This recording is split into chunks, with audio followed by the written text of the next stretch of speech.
Okay. Oh, you already gave me permission to record. God. I'm on it. Ever the professional. All right, here we go. New computer. Let's hope for the best. What's up, everybody? Welcome to another episode of True Crime and Cocktails, Famous Fatalities Edition. As always, I am your host, Lauren Ash, and as always, I am joined by my co-hostess with the mostess, Christy Oxborough. How you feeling? I know that if I say it, people are going to think I'm listening to the same episode from last week, but you're not. She's just frantic again.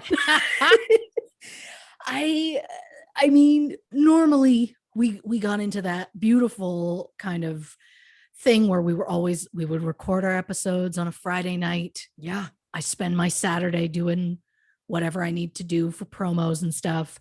Yes. And then Sunday I can start researching again and get ready for Friday.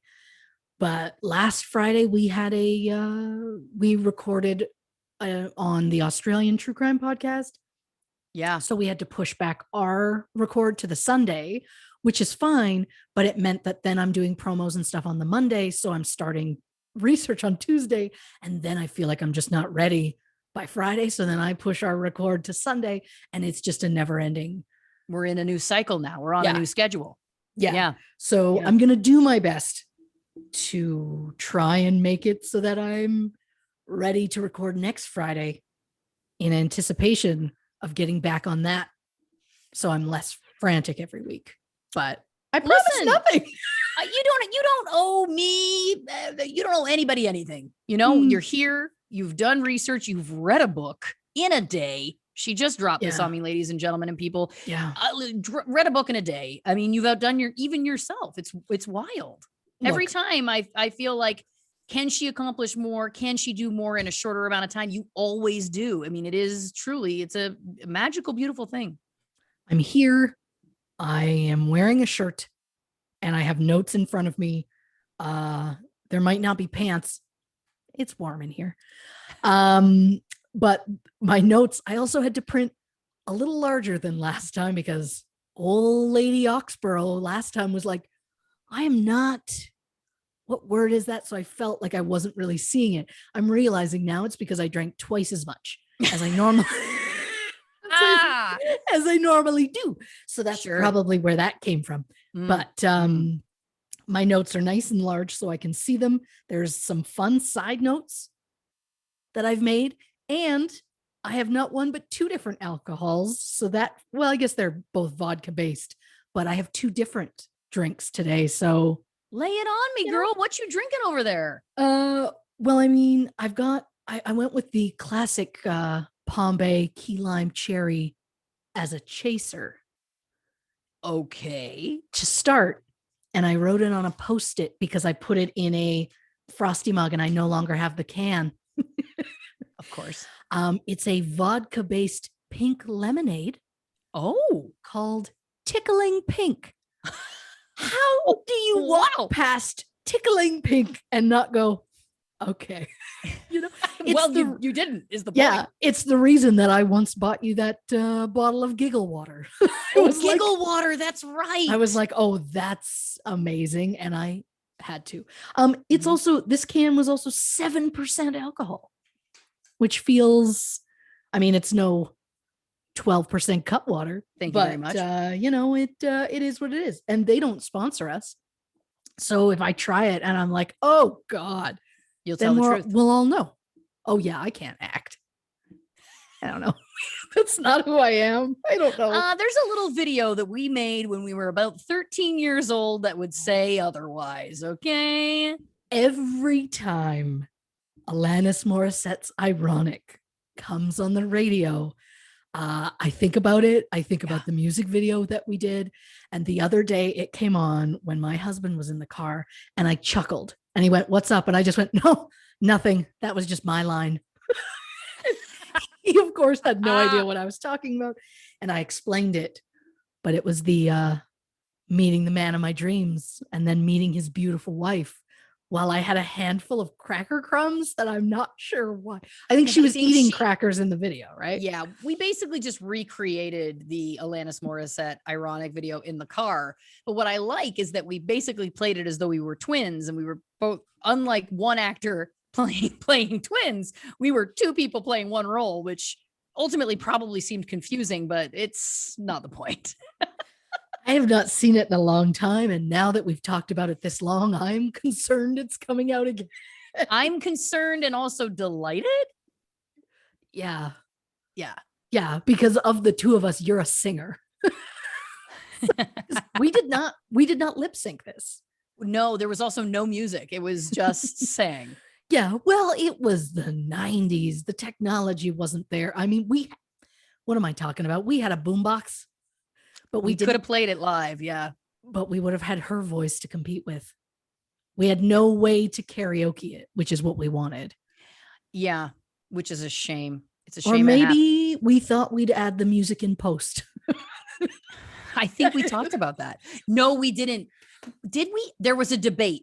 I remember there was a debate because somebody said you could put the music in, and then someone else said, I like their singing. I can't remember. There was like a debate within the family about whether or not we should add the music.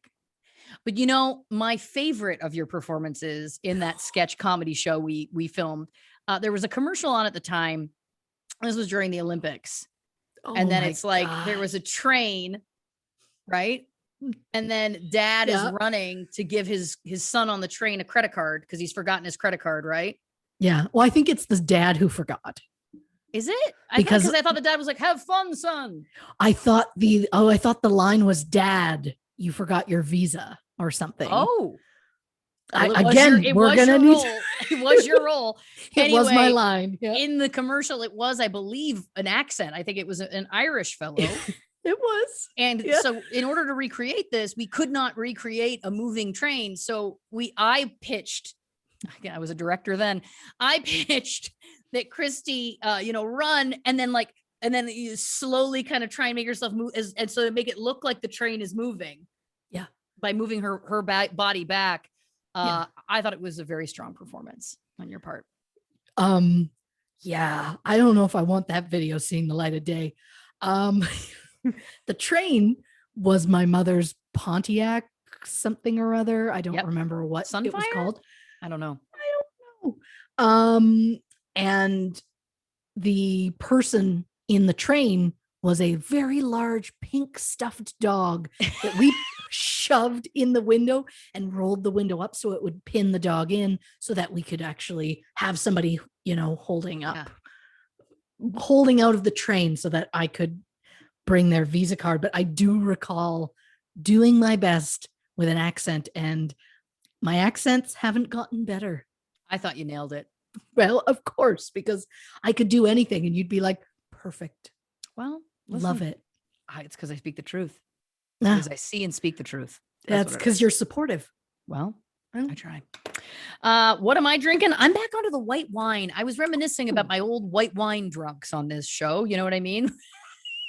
When things got real slurry at the beginning. And I thought, why not come back to the Matua Sauvignon Blanc? Hello, New Zealand. How are you? Kiss of the lips, over the tongue, look out stomach. Here it comes. This is not boding well. We're only 8 minutes into this thing. Oh boy. I'm hot too. I've got a bit of a sweat going, I'm glowing. Well, what I like is they've already heard a story that involves video proof. So do we even have that though? Because it was on VHS, so we probably can't even transfer it. You've already transferred it? I haven't yet, but my husband, I commented to him not long ago about there are some videos I would love to, transfer over. And he said that there is some computery part. Don't ask me what it is. I don't know.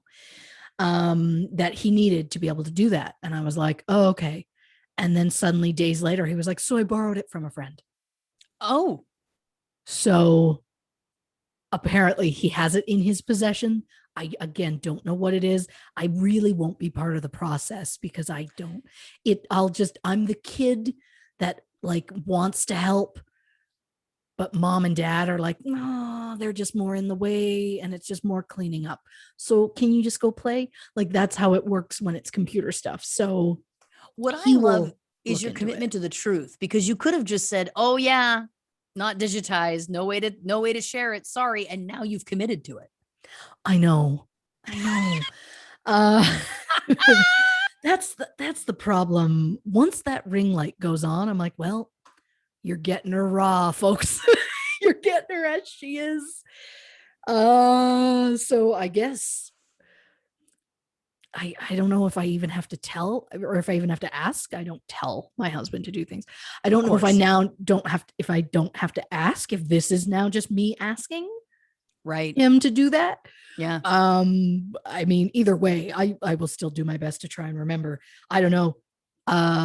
True joke is I always make what I call mental notes. I'll think of something and be like, oh, okay, that's a mental note. I need to remember that for later. And my husband teases me a lot because my mental notes don't stick. And I said something the other day where I went, oh my God, I remembered one of my mental notes. And he's like, when was it from? I'm like, on the plane home, which was well over a month ago. But yeah, so I'm like, yeah, I just thought of it, but it was there eventually. Like it felt like I went outside and I hit a breeze, and that breeze did like a quick blow off the desk. All the dust flew, and there was my note under that dust. So it's still there sometimes. Yeah. Very rarely. It never sticks like early. Like I'll never be like, oh, I got to remember that and I'll remember it tomorrow. No, I'll remember it either late, like way, way too late, or just never. But I'll try and make a mental note to say something to him before this comes out and he's rolling his eyes, just listening to it going, oh, here we go. But shout out to him for doing that and giving the people the gift that I'm now horrified that we're going to give. Again, you had an easy out. I did. That's how committed she is to the truth. I know. And to gift giving. Oh, you know, I like to give a gift. She does. And I don't know if he listens, but shout out to Jess for loaning us the equipment that was needed to.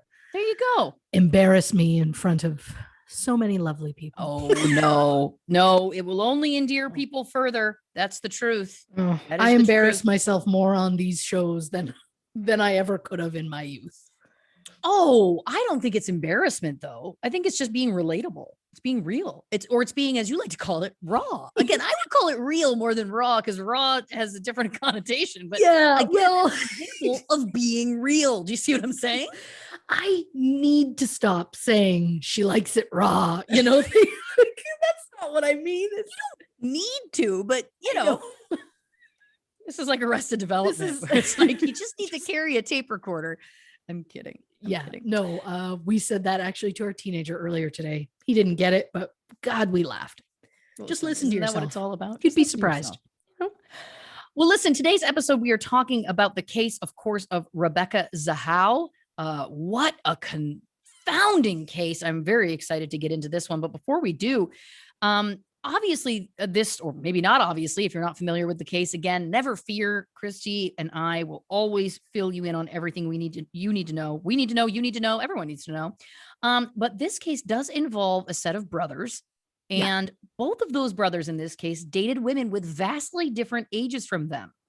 Yeah. Jonah, who of course was Rebecca Zahau's boyfriend, partner, whatever you want to call him. He always dated way younger women, but his brother Adam dated a woman 17 years older. Yeah. Wowzer. Now, is that current or was that at the time of the case? Do you know? To the best of my knowledge, they've been together for the last like 2 decades. Holy moly. So as far as I know, they're still together. Wow. But interesting. Well, listen, I mean, bless it. You know, it's always, the heart wants what the heart wants. Yeah. I mean, I think I've always envisioned, being that teenager or being that young person who like I guess, slightly older boy is into me where I can be like, but daddy, I love him. Of course. I realize I just went full Ariel there. But that's what so that I can use the phrase of like, it's just a number. And what's interesting is we were talking about this earlier. You've never dated someone who's had a big age gap from you, right? Not really. Most of them have all been within like a year or two, I think. There might have been one that was like 3 or 4, but like nothing bigger than that. Huh. Yeah. Now, I don't know if we want to try and coin a cute little nickname for me, but I'll say that I had a real pattern for a long time, long time of dating men that were a lot older than me. It started when I was 14. I don't know if you realize this. And I dated an 18-year-old, which at the time felt great. And in retrospect is creepy. Yes. I don't want to say his name, obviously, but I think I know who we're talking about. I don't know if you do. Really? Maybe you do. We didn't date for very long, and it was very innocent in my defense. Not that I need defending. There's no defending. I didn't do anything wrong. Oh, I love that I'm trying to think of a way to coyly like be like, is this okay? I'm gonna say a single word. Yep. You may or may not mentally associate it. Dickens. Yes. Okay. You did get it. You're right. Oh my gosh. I'm so sorry I ever douded you. No, you always about him by now. You always remember the hot ones. Well, listen, so I was hanging out with an older crowd. I was young, but I was in the theater group at school. And so I kind of fell into this older crowd. And let me tell you, wow. Now, again, I've mentioned this on the show before, but I was 85 when I was 6. I'm a very old soul. But at the time, it felt very reminiscent to me of Angela Chase and Jordan Catalano, very my so-called life. Not that he was like Jordan Catalano, but just more like I felt very out of my depths. You know what I mean? Like I was very enamored with this boy, and I feel like he was, there. But anyway, I remember, and it's so funny. Like this is such a root I'm realizing now, but like, I remember there was a female friend of ours in our group, and he like made her a mixtape, and he was a really good artist, and he drew this like really intricate cover, and he gave it to her in front of me. And I was like, I'm cool. Like, it's fine. It's no problem. And then the group of us went to the beach for the day, and he kind of ignored me, and he like spent a lot of time talking to her. And I was like, oh, okay. Okay, whatever. And, then I went to Edge Fest, which we've referenced on this show before, where I saw the Age of Electric for the first time. Shout out. And anyway, I came back the next day. I was at Grandma and Grandpa's house, and I went upstairs to their bedroom to use the private phone to call them because I wanted to tell them all about it. And I called him, and I was like, hey, it's Lauren. I want to tell you all about Edge Fest. And he was literally like, I'm with Cammie now. I was like, what? He's like, I'm with Cammie now.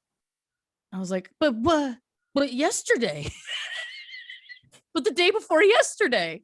And that was it. And then I was like, okay, bye. And then I remained in that friend group with the both of them for a couple years, and it felt awful.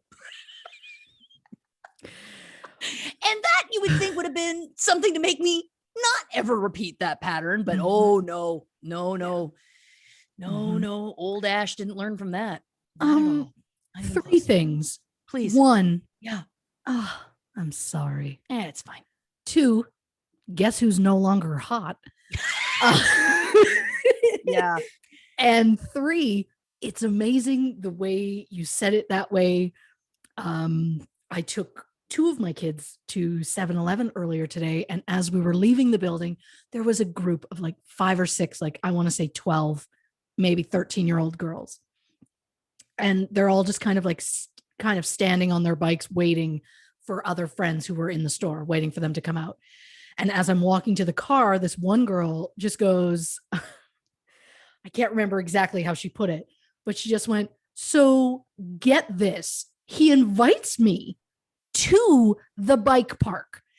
I go to the bike park and show up and get this. He also invited Taven and didn't speak to me the whole time. What's that about? And it took everything I had. My gut was like, lean forward and go, they don't change. But I said nothing. I was like, don't approach teenagers that you don't know. Of course. So I just was like, you know what? Nope. I'm out of this situation. But it was like that was a moment where I was just like, oh, hun, no. I wanted to like drop the wisdom and be like, he invited you both to see, assuming it upped his odds that one of you would show up. And if he's going to treat you like this now, he's not worth your time. Find someone who is worth your time. Well, to that, I also then have to flash forward to me being an adult. Mm-hmm. And I met someone in LA in life, which doesn't happen here. You don't meet people in life. It's apps or nothing for the most part, or it was at this point. And I met this person in life, and then he was like, hey, why don't we, he's like, do you have any single female friends? And I was like, yeah. And he's like, well, listen, you're into baseball. Why don't we meet at this great sports bar I know? Bring your single friends, bring like 3 or 4. I'll bring 3 or 4 of my single guy friends, and it'll be like a little mixer. So we had met this one night, and then that was his idea for our kind of like, I guess, first date. And I actually was into it. I was like, that takes the pressure off a little bit because you got your gals with you. And then it's also a great opportunity because you don't meet people in life in LA. Like, it's just rare. And so I was excited. So I managed to only find one single gal, but I then I brought 2 other girls who were in relationships because I was like, well, I felt like I had to show with some ladies. Sure. And we show up and he's sitting at the bar with one woman. And the only person he had brought was one woman who is his, quote, best friend. And they were like really familiar. Like, the friends, the opposite gendered friends who really want you to know that they're just friends. And you're like, you've either boned or you will bone. You know what I mean? Like, it's just that energy. Yeah. They had that energy. And I was just like, what is this? Because now I've also, like, for my one single gal pal that was with me, she was like, like she'd put on makeup, you know what I mean? And like, listen, not that anybody owes anybody anything, but you know what I'm saying. It was just like, it was very reminiscent to your point. Don't change. It's just, I got tavened is my point. I got tavened. Okay. Who does that? It's one thing to say, bring a few of your friends. I'll bring a few of mine. It's another thing entirely to be like, bring single people. Yes. And then it turns out, why?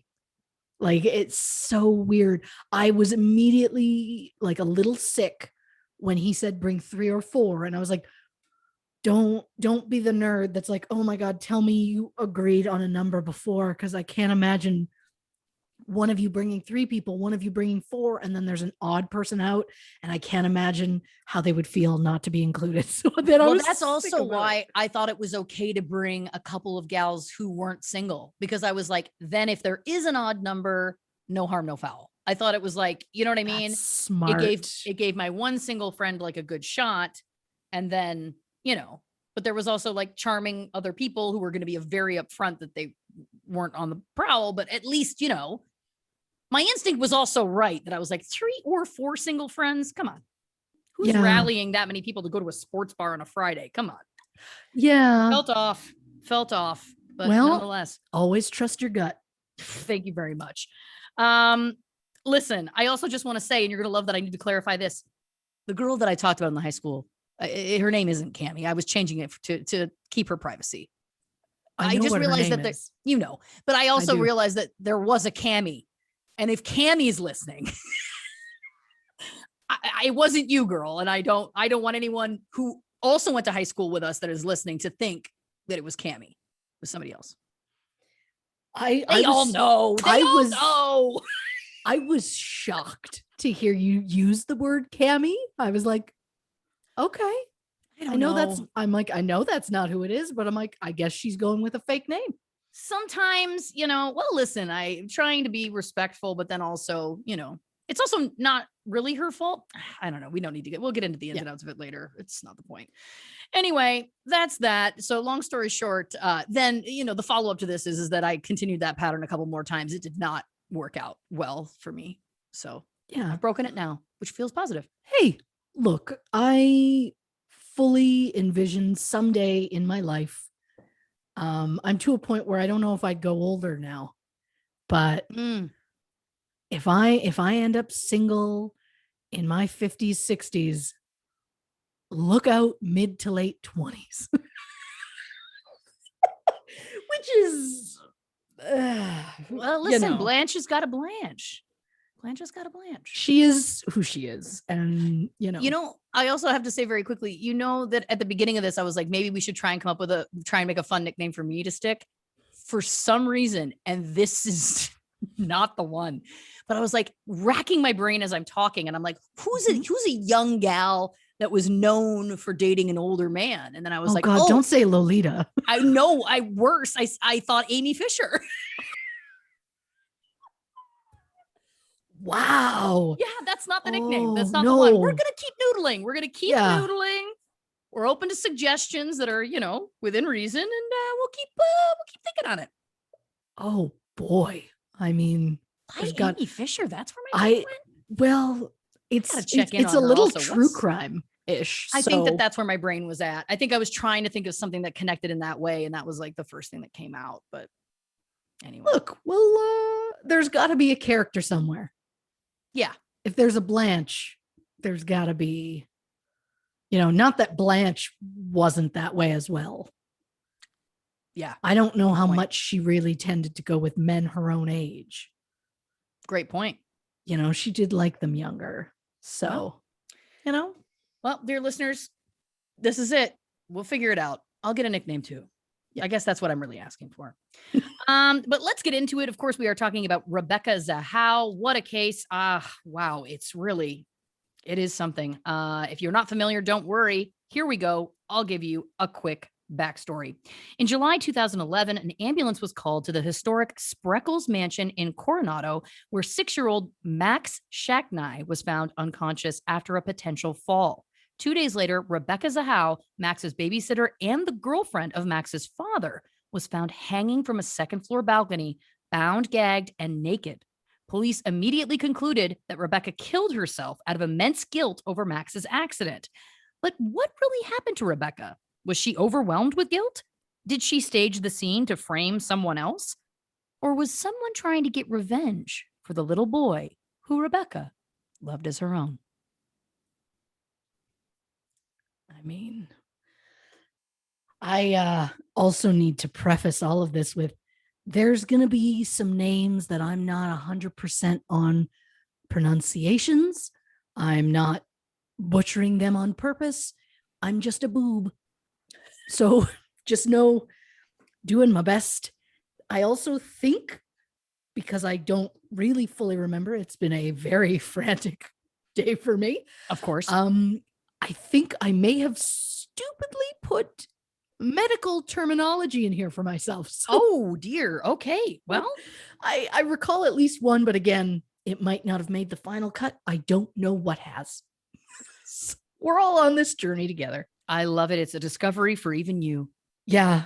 Yeah. Well, oh boy, here we go.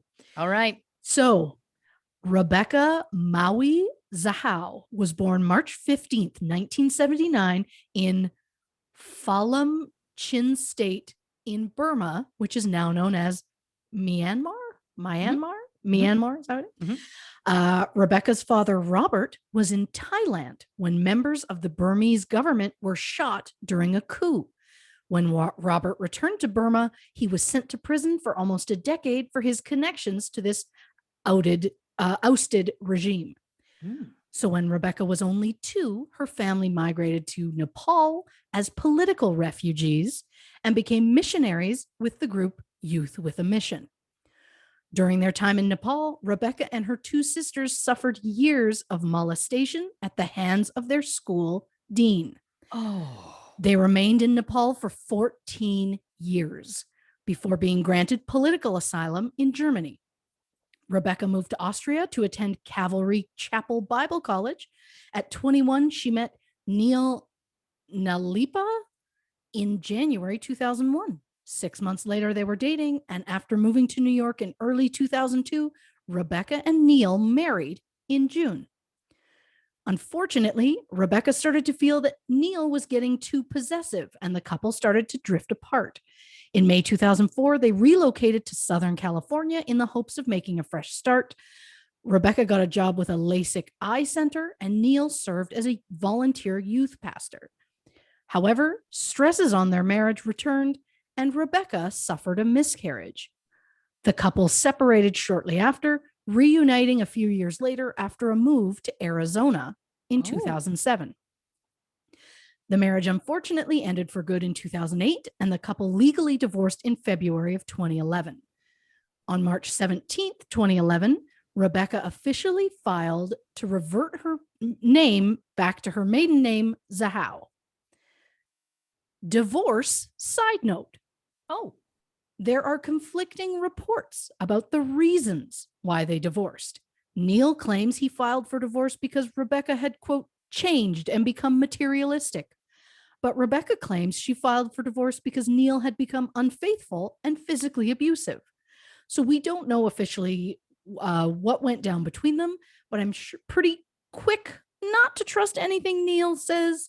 As when he left their marriage, he claims he left behind their Weimaraner named Azul and said that Rebecca said she would give the dog to a friend. And after Rebecca's death, Neil discovered she kept the dog and changed its name to Ocean. But it was stated that when Rebecca died, the dog was 14 months old. And Rebecca had been with Jonah for almost 2 years. So the age does not work out for it to be the same dog. So unless Rebecca took a full year plus off the dog's age, it's weird to, I don't get it. Yeah. I mean, it's possible maybe it was a different Weimaraner. It sounds like it was probably a different one. It's just really fun. I'm learning to say that word. Yeah. So I'm going to use any excuse, I guess, to say it again. Rebecca was described as career-oriented, vibrant, compassionate, funny, charming, gracious, and polite.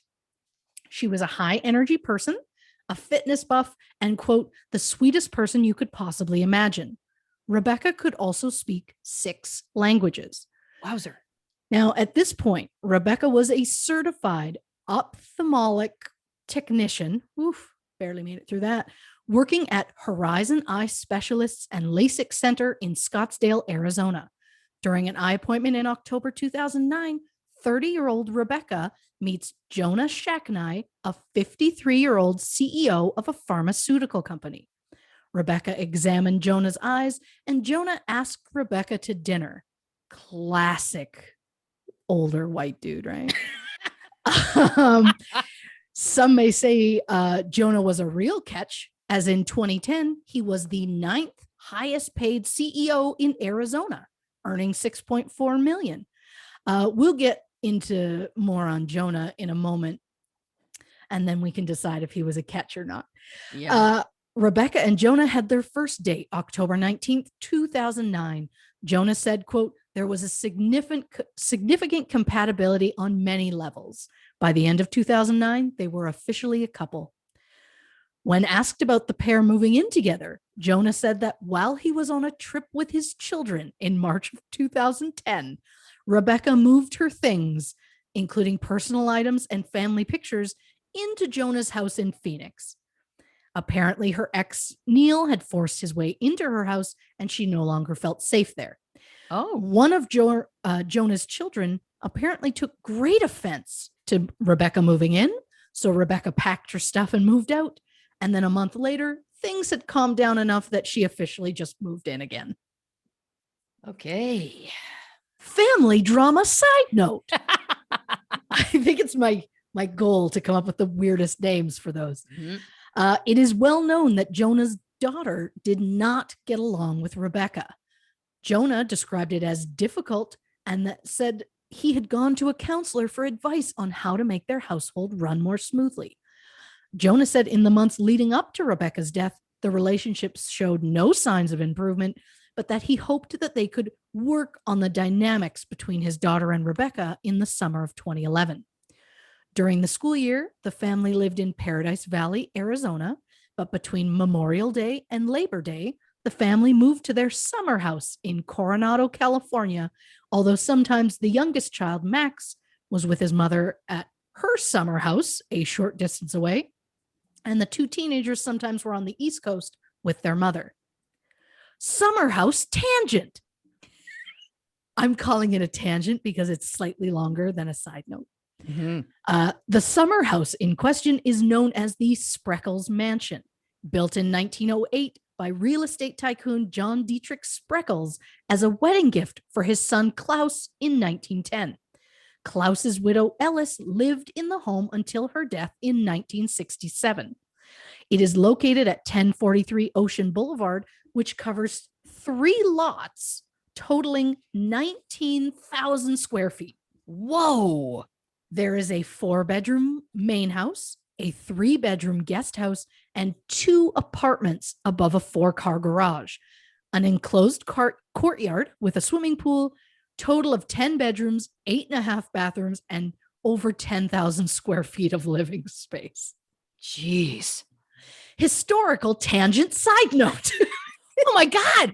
This is a side note on a tangent on a side note. Yeah, she never stops giving, folks. I like it. Just 2 minutes away, practically right across the street from the Spreckels Mansion, is the Hotel del Coronado, aka Hotel Del, aka the Del. It's a historic beachfront hotel that remains one of the few surviving examples of an American architectural genre known as the Wooden Victoria Beach Resort.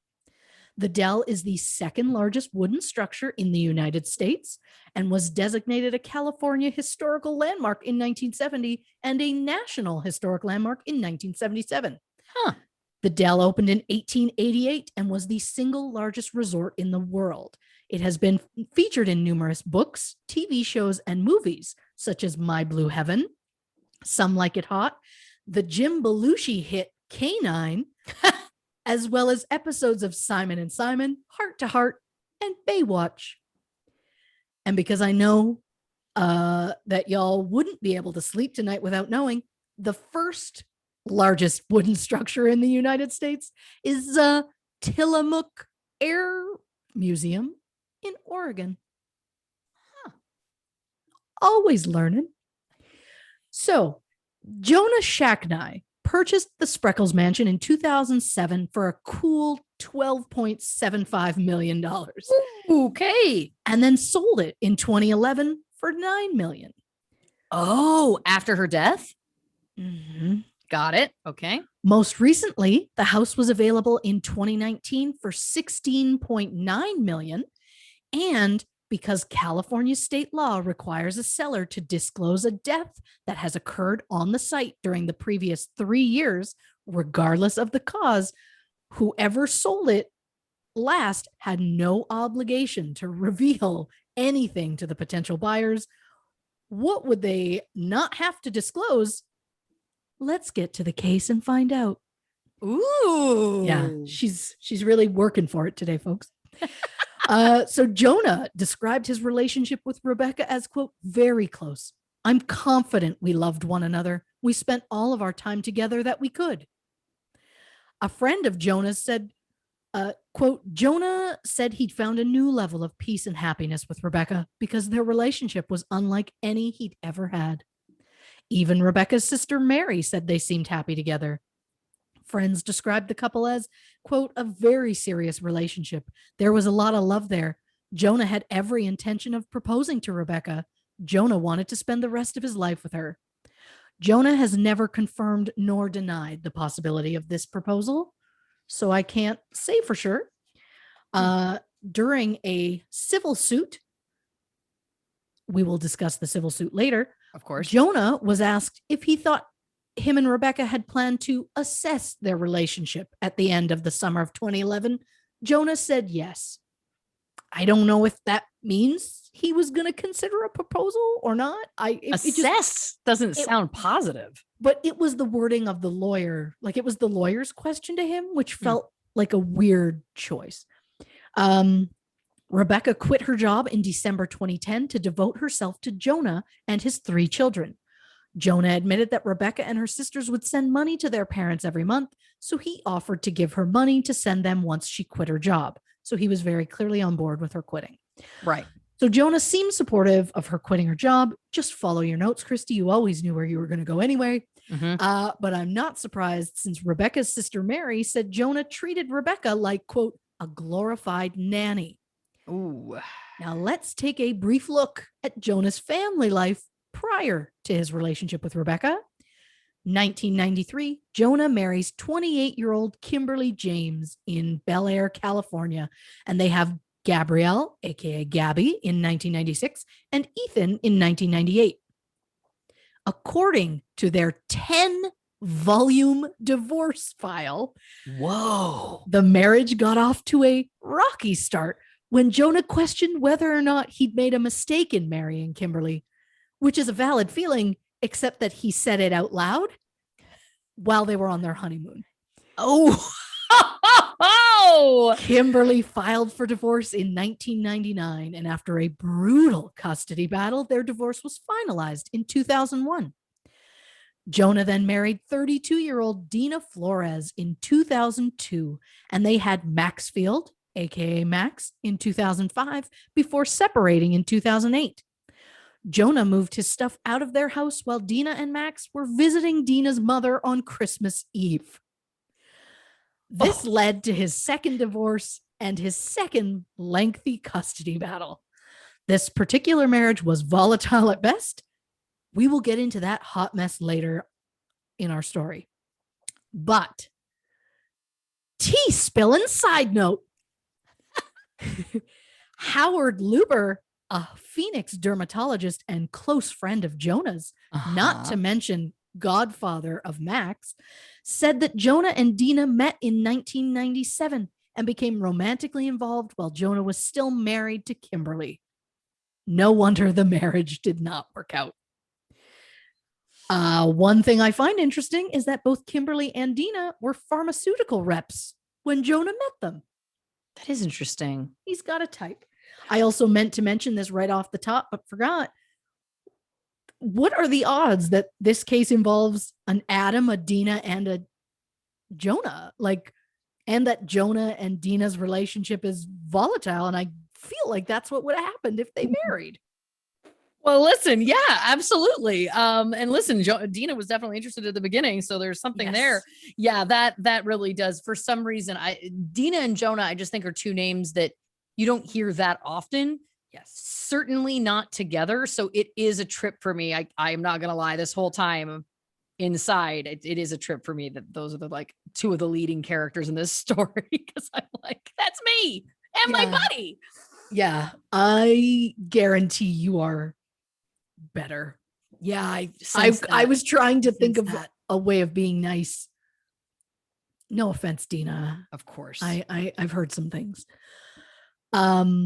I also can't help but notice the older Jonah gets, the bigger the age difference is between him and his significant other. Well, to quote McConaughey, I get older, they stay the same age. It shouldn't, but that somehow makes me more Team McConaughey. Wowzer. I mean, it was a character. It was confused, but yeah. Correct. Yes. But it's just a case of a Blanche sees a Blanche. I get it. Game recognizes game. Maybe that's what it is. Maybe that's why it's like, no, I got to pause on that. Because it's like button heads. You can't, I learned years ago, you can't do 2 redheads together. It's too much. Yeah, I get that. It's a lot at best. I had a lot of other complaints in that relationship, but that's not the point. Yeah. So there were 9 years between him and Kimberly. There were 14 years with Dina and 23 years between him and Rebecca. I'm not sure if he's seeing anyone now or not, but I bet she hasn't even been born yet. Nice joke. Is that the one you wrote? It is. It's good. I liked it. I'm a mess of a human. I loved it. As I stated earlier, Jonah's older children did not seem to get along with Rebecca, whereas Rebecca and Max were said to be extremely close. For reference, in July of 2011, Gabby was a month away from being 15, Ethan was 13, and Max had just turned 6. Max was described as fun, sweet, loving, and cheerful. As a natural athlete, he loved to play soccer. On the morning of July 11th, 2011, in Coronado, California, Jonah and Max took Gabby and Ethan to the airport as they were heading to see their mother in South Carolina.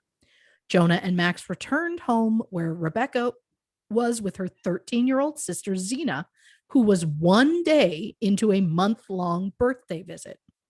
Jonah said their afternoon plans included the zoo and the beach. After dropping Max off at the house, Jonah made the 6-minute walk to Hollywood Fitness, less than half a mile away. 15 minutes into his gym time, Jonah received a call from Rebecca's phone. He said he could hear voices and commotion, but no one was speaking into the phone. Realizing something was terribly wrong, Jonah ran back home where he saw police cars, an ambulance, and a fire truck. When Jonah arrived home, he saw Max on the ground near the front door with paramedics trying to revive him. The large crystal chandelier that hung in the foyer was now broken on the floor to Max's left. Max was taken to Coronado Sharp Hospital, where hospital staff tried to resuscitate him.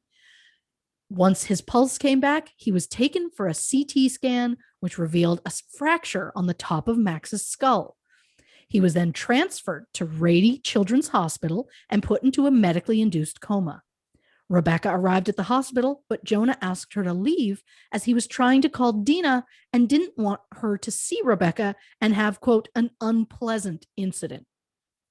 Jonah later got a ride home from a friend, showered, and returned to the hospital. Dina was feeling unwell and had her phone off for most of the day, so she didn't arrive to the hospital until 5 p.m. I did not write it down, and I'm going to be a real boob by saying it because I'm probably wrong, and all of our medical professional listeners are going to be like, what are you doing? I believe the term was, I believe he was cyanotic. Okay. Nope, that's not the right term. Asystolic? I don't know. He had no pulse. He wasn't breathing, and he had no pulse. Okay.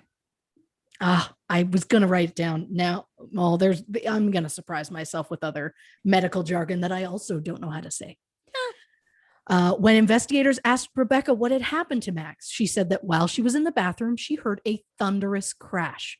When she came out, she found Max lying on the floor with his head pointing towards the door and his feet pointing towards the staircase.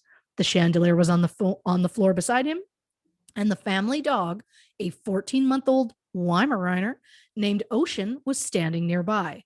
There was also a soccer ball and Max's scooter, which Rebecca remembered last seeing on the second floor of the house the day before. Rebecca said that Max said Ocean and then became unconscious. Rebecca screamed for her sister Zena, who was in the third floor bathroom, just getting out of the shower. Zena got dressed and ran downstairs to find Rebecca kneeling on the floor with Max unconscious on the floor with his head in Rebecca's lap. Zena called 911. A police officer on a routine patrol arrived first at 10:12 a.m.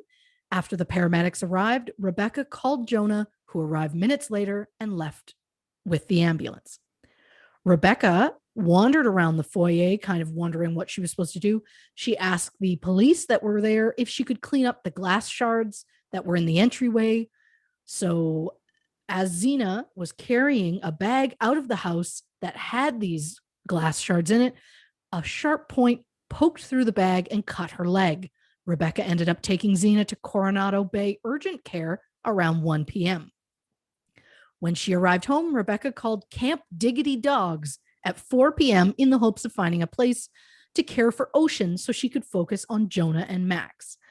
While doctors worked to help Max, Jonah tried to get a room at a nearby Ronald McDonald house, but since it was full, he had to spend the night sleeping at a crappy motel nearby, specifically the Homestead Studio Suites Hotel. It's now closed, but the Yelp reviews are terrifying. Oh, geez. Charity side note. Oh, Ronald McDonald House Charities provide accommodation for families with children who are being treated at nearby hospitals and medical facilities. The houses provide over 7,200 bedrooms to families around the world every night, saving families nearly $700 million in hotel costs. And while I think the concept of Ronald McDonald House is solid, my issue is, why did a millionaire feel like he needed to stay there? He can afford a hotel. Dude has a $12 million summer house. Yeah. Because remember, that house is just the summer house. How far was the hospital from their home? It was 18.5 miles approximately. Oh, here we go. Oh, look at you. It was 11 miles or 18.6 kilometers, or a 17-minute drive from the hospital to their summer home. Why don't you just stay at home? Or you stay in the room, stay in the hospital. Like, for me, it's like first choice is I'm not leaving the child. Like, I'm going to stay physically in the room. Of course. And then if the answer is a no, then I'll run home, sleep for 2 hours, shower, and come back. Like, yeah, I assume that it was just the appeal was more like because it was one of the closest things you could get to the hospital. Yeah. There are more than 20 hotels within 11 miles of that particular hospital. Again, I know it was super close to the hospital. I just hate the thought that a super rich guy who could afford a hotel was taking a room away from a family who might genuinely need it, was my big issue. So Jonah tries to stay at the charity house on the first night, but it's full. He was able to stay on the evening of July 12th, but during the day on July 12th, Rebecca takes Zena to the airport, feeling that with everything going on, this isn't much of a fun birthday trip anymore, and she wanted to focus all of her energies on Jonah and Max. So she cut the trip short. While she was at the airport, Rebecca picked up Jonah's brother, Adam Shacknai, who had flown in from Tennessee, and they headed out to dinner with Jonah. After dinner, Rebecca and Adam dropped Jonah off at the Ronald McDonald House and returned to the Spreckles mansion. Adam claims he took an Ambien, called his girlfriend back home, and was in bed by 9 p.m. Rebecca spoke with her sister Mary on the phone several times and exchanged a series of text messages. Also that evening, Jonah asked Rebecca if she would pick up Dina's sister Nina Romano from the airport, because why wouldn't you ask your girlfriend to pick up the fraternal twin of the woman who hates her? Dina and Nina also, it just feels like in high school, they must have been a pair. You know what I mean? Yeah. Lashing out for, it's a choice. Right now? No, I'm saying they lashed out in high school. Oh, sure. They would have lashed out. Oh, I thought you mean I was lashing out right now. And I was like, this isn't about Cassie, but it always is. Yeah. I'm kidding. She's fine. So Adam is staying at the guest house on the mansion compound, if I may, and claims that he woke up around 3 a.m. to use the bathroom, then went back to bed and woke up again around 6:15 a.m. Adam decided in the moment the one thing he needed to do before he headed to the hospital to support his brother was to masturbate. Yes, dear listeners, you heard me correctly. Adam wakes up, watches some porn on his cell phone, has a little me time, and then showers. Then at this point, and the only reason I know this is because he admitted this to police. Yep. Then at this point, Adam is feeling up for a bagel and coffee. So he decides the nice thing to do would be to ask if Rebecca would like anything. So he heads over to the main house around 6:40 a.m. But as he passes through the courtyard, he spots something out of the corner of his eye. I also find that time amazing that he was up at 6:15 and by 6:40, he was finished, showered, ready for a coffee. What does he see out of the corner of his eye? It's Rebecca, hanging from a second floor balcony, ankles bound together, wrists tied behind her back, a gag in her mouth, a rope around her neck, completely naked. In this moment, Adam's first reaction is, quote, "I can't believe she killed herself," which I feel is fairly confident in saying is something that no one else would think immediately. Like if you see someone hanging with a rope around their neck, sure, you might immediately be like, that person has killed themselves. But who sees someone with also hands tied behind their back, feet tied together, and completely naked and goes, oh, they've killed themselves? It just feels to me like that didn't even hit on my radar. And I find it amazing that was his first thought. So the thing about Adam is he changed his story multiple times as to what exactly happened next. But basically, he went through the kitchen door, which was unlocked, called 911 at 6:48 a.m., dragged a table over to the balcony. You can hear him dragging it on the 911 call, and used a serrated knife that he grabbed in the kitchen to cut the rope, place Rebecca on the ground. He then moved the gag just enough to start mouth-to-mouth resuscitation and did CPR. Crime scene photo side note. While Adam drags this table, one of the legs breaks off and lands on the ground. In one of the crime scene photos that I will post on truecrimeandcocktails.com, thank you, you can see the table and its obviously broken leg just lying on the ground. So my question is, was that 3-legged table sturdy enough to be standing on while you're cutting a rope with a kitchen knife and holding on to another human being without falling over? Oh, I'm going to go on a limb and say no. When the 911 operator asked for the address, Adam said, it's Ocean Boulevard across from the hotel. Same place you came and got the kid yesterday. Except the kid was not yesterday. They picked him up 2 days before, but in the moment, maybe he was frantic and wasn't thinking clearly. So Adam then had to run to the front of the house to get the exact address, which, how do you not know the number? But I guess it was he has 2 houses, so maybe that's why you don't know that address. He then entered the house through the front door, which was also unlocked, and went to the back to the courtyard. The 911 operator then asked if Rebecca was still breathing. Adam said he didn't know. Since Rebecca's skin tone is different than his, he, quote, couldn't tell if she was blue or stuff. Oh, boy. Yep. The first police officer arrived at 6:52 a.m., with the fire department arriving at 6:53, confirming Rebecca's death. Adam contacted Jonah at 6:53 and left a message.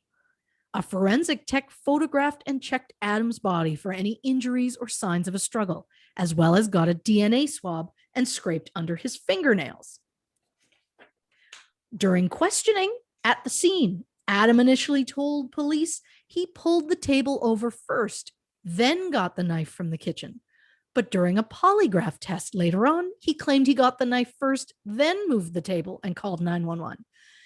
Then at a trial 7 years later, which we will get into later, of course, he said he called 911 first, then moved the table and cut the rope. So he's got all the pieces. He just never puts them in the same order twice. Also at the scene, when police asked what happened, Adam said, quote, I assume she killed herself. Maybe some of this is cultural. I just don't know. I never thought the shit through, all the tying. We've all had our down moments. So again, like, this was in his mind. He was like, oh, obviously that's what this is. I'm painting a picture. Mm-hmm. Mm-hmm. When Jonah called back at 7:02 a.m., Adam immediately said Rebecca took her own life. And when Jonah asked why, Adam said, Asian honor. What? No. Yeah. No. Yeah. Okay. So offensive on so many levels. Like, first of all, really, like, you're such an expert. Secondly, like, making a lot of assumptions, a lot of leaps. Mm-hmm. I'm already offended from, I can't tell if she's blue because our skin colors are different. It's really bad.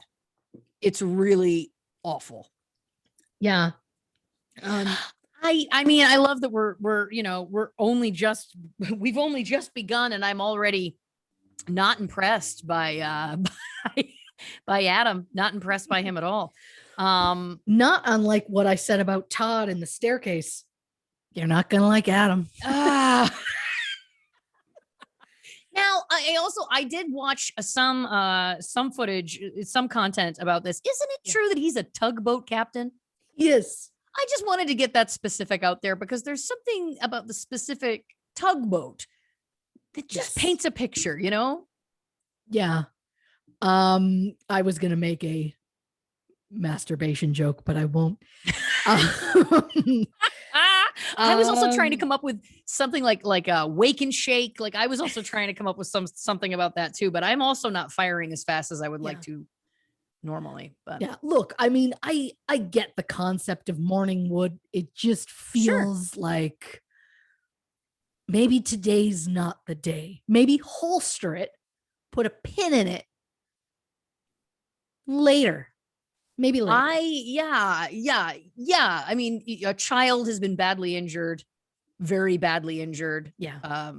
Your nephew has been very badly injured. He is a young child. I don't know if I could, to be honest. I don't know that I would have and I know that I'm with you. I get the concept, I get the physiology. And this is not us sex shaming.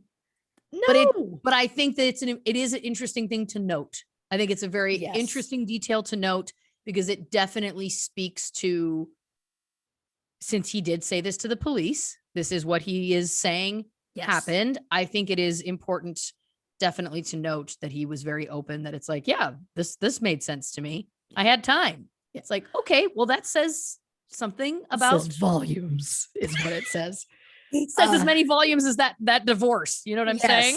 Right. Oh boy. You know, it makes me think of the movie 6 Days, 7 Nights. It's Anne Heche and Harrison Ford. Oh, yes. A really like gray-haired, extra gruff Harrison Ford. And the whole thing is they end up on a deserted island together.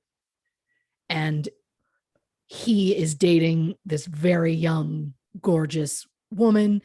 And Anne Heche is dating David Schwimmer. And so this young woman and David Schwimmer are together on this other island. And they're like, oh my God, their plane's been lost. They didn't end up where they were supposed to. So they start to think, oh my God, they're dead. And then this gorgeous woman is like, well, I guess we do what everyone does when there's a funeral. And he's like, what's that? And she's like, have sex. And he's like, but that's not, and like, it's funny and whatever. And a lot of people didn't care for the movie, but you know what? I've always had a soft spot in my heart for it. And I don't know if it's because I like a really extra gruff Harrison Ford. Of course. But and listen, there's some people that do cope in different ways. And then I know that there is, you know, the common response I think that some people have in times is like wanting to escape. And that's how some people escape. But it does, again, it's, you know, I think it's when it's the injury of a child who's a loved one. It's just, it does feel, it's just important to note. Now, listen, let's take a very quick break, go refresh your drink, hit the can, and we'll be right back where we're going to talk more about the mysterious case of Rebecca Zahau on this episode of True Crime and Cocktails, Famous Fatalities Edition. Okay. Welcome back to this episode of True Crime and Cocktails, Famous Fatalities Edition. We are, of course, talking about Rebecca Zahau. Before the break, we were talking about Adam, of course, Rebecca's boyfriend, Jonah's brother. And you were talking about some phone calls that he made because he was, of course, talking about the 911 call, etc. Yep. And then he had called Jonah. He left a message. Jonah called him back. He explained that Rebecca had hung herself, according to him, of course. Right. They spoke multiple times on the phone throughout the morning. Adam also called his longtime girlfriend and said, quote, the plot thickens. Rebecca has taken her own life. What does that mean? That's weird. It's such a weird, specific way of putting it. Adam would later tell police, quote, it never occurred to me that this would look like a crime scene. That was the furthest thing from my mind. Really? Because it was the first one on mine. Yeah. And while a few of the first responders felt like it looked like a crime scene, they contacted homicide detectives. The detectives themselves seemed less willing to believe it. The first search warrant didn't come through until mid-afternoon, hours after the body was found, so investigators didn't start collecting or processing the main house until 4:26 p.m. Again, Rebecca was found at 6:30 a.m. The police also didn't secure the guest house where Adam was staying until about 10:20 a.m. So he could have come in and out of that building without them knowing or caring. And they didn't process the guest house until 6:30 p.m., 12 hours after the body was found. The scene was also very odd, not just how she was found. There were multiple large butcher block style knives on the floor. There were 2 paintbrushes and a tube of black paint. On a door of the room, someone painted the message, "She saved him. Can you save her?" All caps, no punctuation. And while police think it was possibly a suicide note, it was written in third person, which is like never how that happens. Not that I'm an expert, but experts that I saw on a documentary said. Well, also, I was going to said say, that. we're getting close. At this point, we're getting close. Not to mention, Rebecca didn't have any paint on her fingertips or palms, but she had a few paint marks on her breasts, as well as one, as though someone had like fondled her while they had paint on their hands. I did see one expert say honked. It was tough to watch some of it. It was tough. I was like, can we please? Yeah, please. I know. He went too far and too long with that. Didn't he? And the very graphically detailed doll that they had made was too much. He was getting into great detail about what he felt was done to the breasts, and I was like, you don't seem like you need to be saying these things. It was the moment in the documentary where I was like, God, maybe I'm not built for this. Oh, that was the moment for me where I was like, we need to do more. Yep, that feels right. We wouldn't be the people on TV going into great detail about that. We would be hitting the facts that are important anyway. And then we'd be the people going, oh, I guess we got to talk about it. That's who we are. We can talk about it, but we just be respectful. You know what I mean? Anyway. Of course. I did not write this in my notes because, again, I was on another plane while I was doing this, but they compared the lettering of the words. It was all caps, this just weird way. The lettering also, I will post it on Instagram and Facebook at True Crime and Cocktails, and then virtual case file, truecrimeandcocktails.com. The letters, like the letter E to me seems like it was done in 2 different ways throughout the message, which I felt was weird. Oh, they said that Rebecca's writing is more like a fluid kind of loopy sort of thing. They had Adam do a sample of writing and he writes in all caps. And you'd think that if he was giving a sample, he'd try to cover his tracks more. Yeah. And also the height of where it was written was almost too far up that she would have been awkward trying to write it. So I feel like it possibly wasn't her. I just, there's a lot of things I don't know. Yeah. There's a lot of things I don't know. I get it. I just feel like it's also, I agree with you, and I don't have statistics, but I do think it's rare for someone to write a suicide note in the third person. But I know we'll get into, I'm sure, all of that in a minute, because there's a lot of it that just doesn't feel right to me, especially as a woman. But anyway, continue. Oh, there's a reason that this case is what's happening for us right now. Yeah, exactly. So the only human DNA found on the ropes belonged to Rebecca. In fact, there were no fingerprints or DNA found in that room that belonged to anyone besides Rebecca, even though other people lived in that house. So how can that possibly be? Right. Well, it turns out when the forensic team took swabs, they used a single swab for each item. So when they swabbed the door that had the painted message, they did the entire door with one tiny swab. So the swab would have been oversaturated and it wouldn't have picked everything up. So all of the DNA samples that could have been there would not have been found. And now the house has been sold. They've all moved on. We can't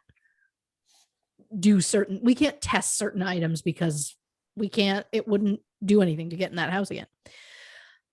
Even the knife that Adam claims he used to cut Rebecca down didn't have his fingerprints on it. How is that even possible? He claims he wasn't wearing gloves. So then how do you touch an item and not leave your fingerprints or your DNA on it? And I'd also like to not be crass, but if he had been recently masturbating, it feels like not only would there be prints, but there's a great possibility there would be DNA on that. Not to be crass, but legit. No, again, I'm just trying not to make a tugboat joke. Right? But you know what I'm saying? Like, No, listen, I know that he had a shower and stuff like that, but it does feel like there would be a very large possibility if he literally woke up, masturbated, took a shower, and then the next thing he did was grab a knife to cut something. I feel like there would be trace DNA potentially. Anyway, continue. Another thing that I just don't get. The medical examiner was called at 8:09 a.m., but didn't arrive on scene until 7:14 p.m. What? No explanation has been given as to why it took so long. That's like 13 hours. Was it Dr. Eric Mitchell driving from the middle of the country? Yeah, I mean, I think whoever did the autopsy was okay. He has since moved on and is now like chief medical examiner. I want to say San Francisco, could be LA County. I don't fully remember. I had to make cuts in the notes. He didn't seem that fascinating. He didn't have anything interesting in his history. Well, so thank God. For the most part, I'd let him go. An autopsy was performed at 10:18 a.m. on July 14th. There was no alcohol, medication, or illegal substances in the tox panel.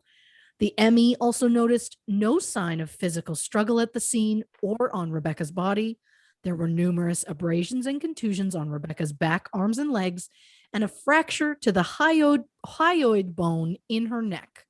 While there were no scalp lacerations or skull fractures, there were 4 hemorrhages found on her head. Cause of death was listed as hanging, with the manner of death listed as suicide. Now, cause of death is the what specific injury or disease led to the death, whereas the manner of death is the determination of how that injury or disease led to the death. So there are 5 manners of death: natural, accident, suicide, homicide, undetermined. Right away, police ruled out natural and accident and said they don't like to list deaths as undetermined, so that left them with suicide or homicide. And you bet your butts we're going to look into both. Oh, it's good. Yes. What we do. So also, just a quick aside, the hyoid bone, remember I brought that up in the Alonzo Brooks episode? If you think I didn't catch it when I was watching the episode for my research, as soon as it was mentioned, I was like, oh, there's my girl watching it early. But again, I like the champ she is. Listen, I like to watch ahead at least a little bit, so I know a little bit. But I thought that was fascinating. Anyway, yes, continue. 100%. Yeah. So police believed, and rather quickly, that Rebecca took her own life. The belief was that she was incredibly distraught and guilt-ridden over Max's accident. Rebecca's sister Mary is the last known person to speak with Rebecca. At 9:50 p.m., they spoke on the phone about plans to visit Missouri in the fall for their father's 80th birthday. Mary said Rebecca seemed to be in normal spirits. At the time of Max's accident, the first officer on scene just happened to have a therapist riding along with him that day. The therapist spent the day with Rebecca and said there was no indication of depression, guilt, or regret. Police also claimed that various notes in Rebecca's phone were indicators of how depressed she was. However, most of those messages seemed to be taken out of context. There is a series of texts that she sent with Jonah throughout the day, which the messages were all hopeful, strong, supportive. Rebecca even texted her sister Mary that she needs to, quote, be strong for Jonah. And yes, I know suicides can happen suddenly and that some people don't find out that there's a problem until it's too late. But to just not just hang yourself, also bind your hands and feet in an elaborate fashion feels like a real red flag to me. Police released a video showing a woman tying her wrists in a similar manner to show that it was possible that Rebecca had done it herself. But the knot in the video was at the bottom so the person could tighten the restraints. With Rebecca, the knot was at the top, so she wouldn't have been able to reach it with her fingertips and tighten the restraints. Police also claimed the rope was between Rebecca's fingers when she was found, which to them proves that she was tightening the knots herself. But to me, I thought maybe that was her trying to undo the bindings. But again, I'm not a police. So I'm not a police. Oh, Christy. The knots used all seemed to be almost sort of nautical.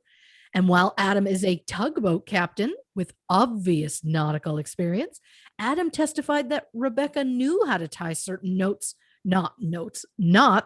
and that she'd secured the boat that way each time that she went out. They used similar knots when they would secure the inner tube to the boat.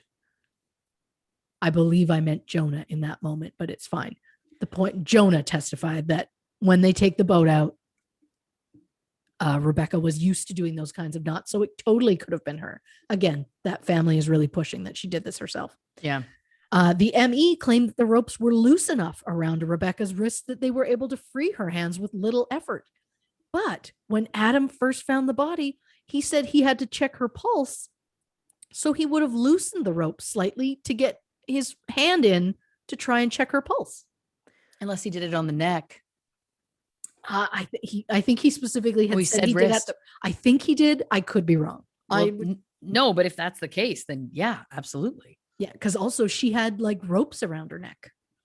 Oh, that's right. It also would have been difficult to get it that way. But again, I don't trust this boob.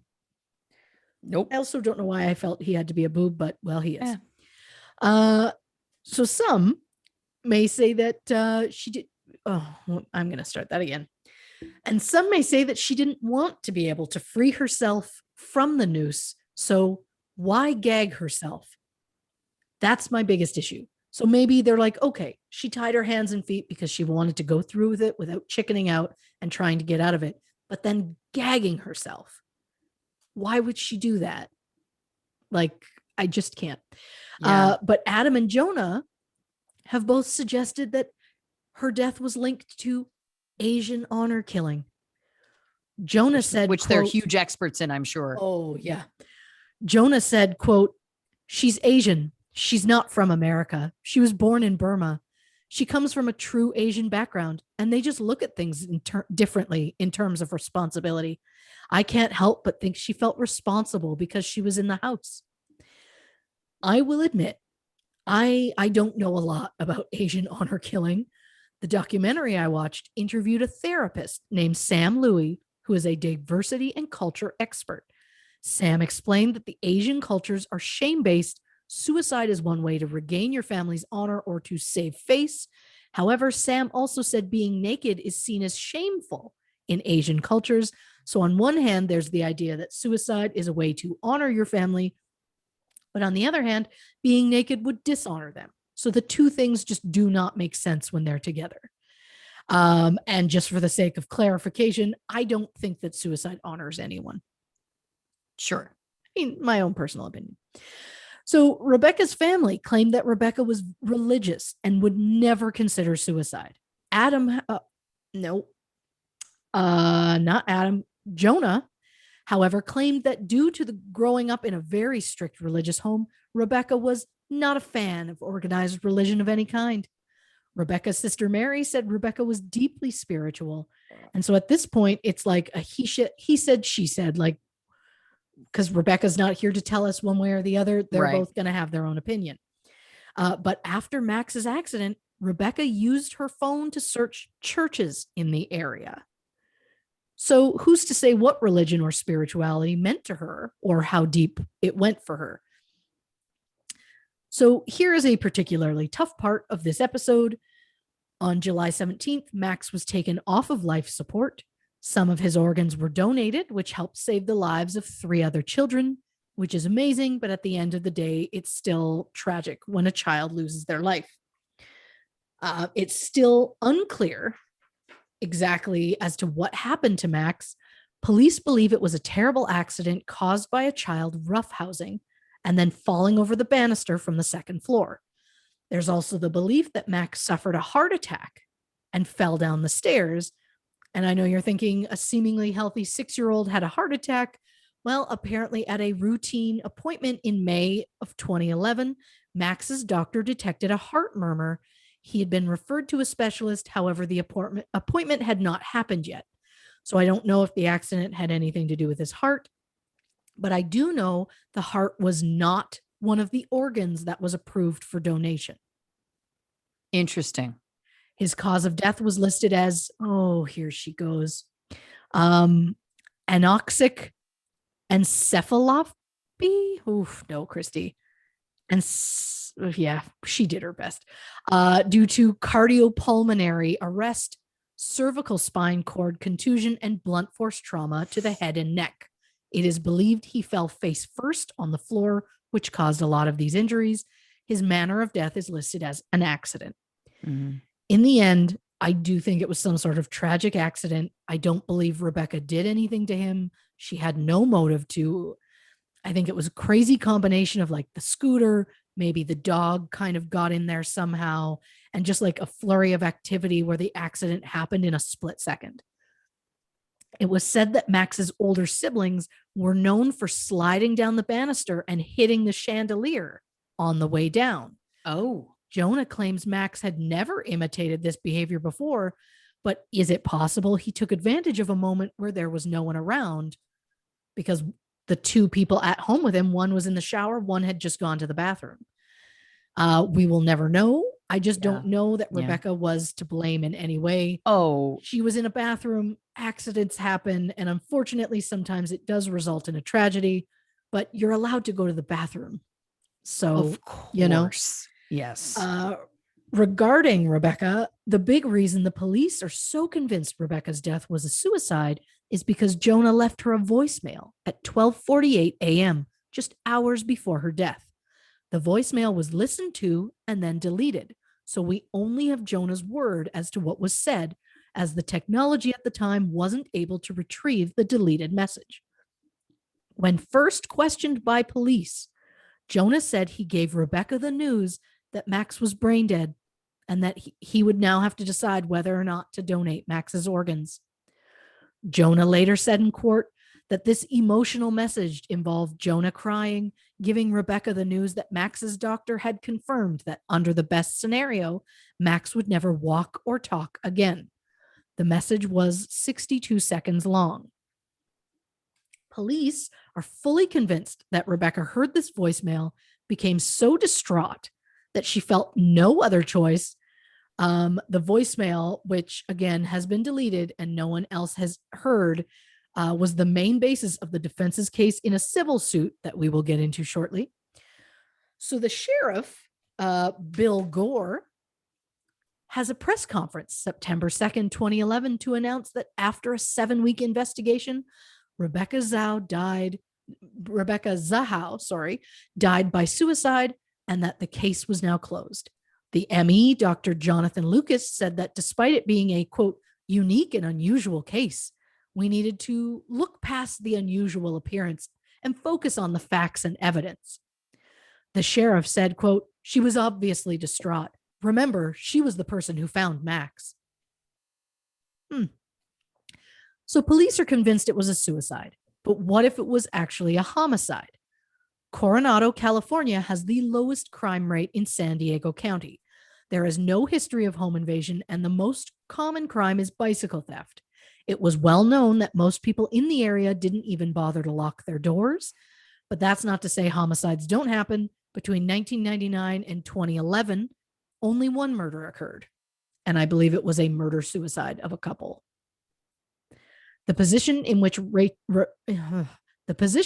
Rebecca was found was considered to be a long drop hanging, as she was hanging 9 feet down from the balcony. Experts have said that this sort of hanging, the neck tends to break, and sometimes even full decapitation occurs. Ooh. According to Rebecca's autopsy, her neck and spinal cord were intact. The only fractures involved the thyroid cartilage and her hyoid bone, which would have not come from that type of hanging.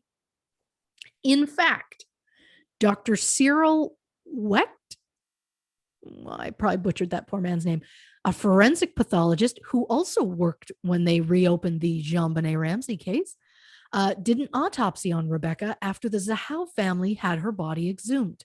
Cyril said the injuries to Rebecca's neck were more consistent with manual strangulation, and that the 4 hemorrhages under Rebecca's scalp suggest blunt force trauma to the head.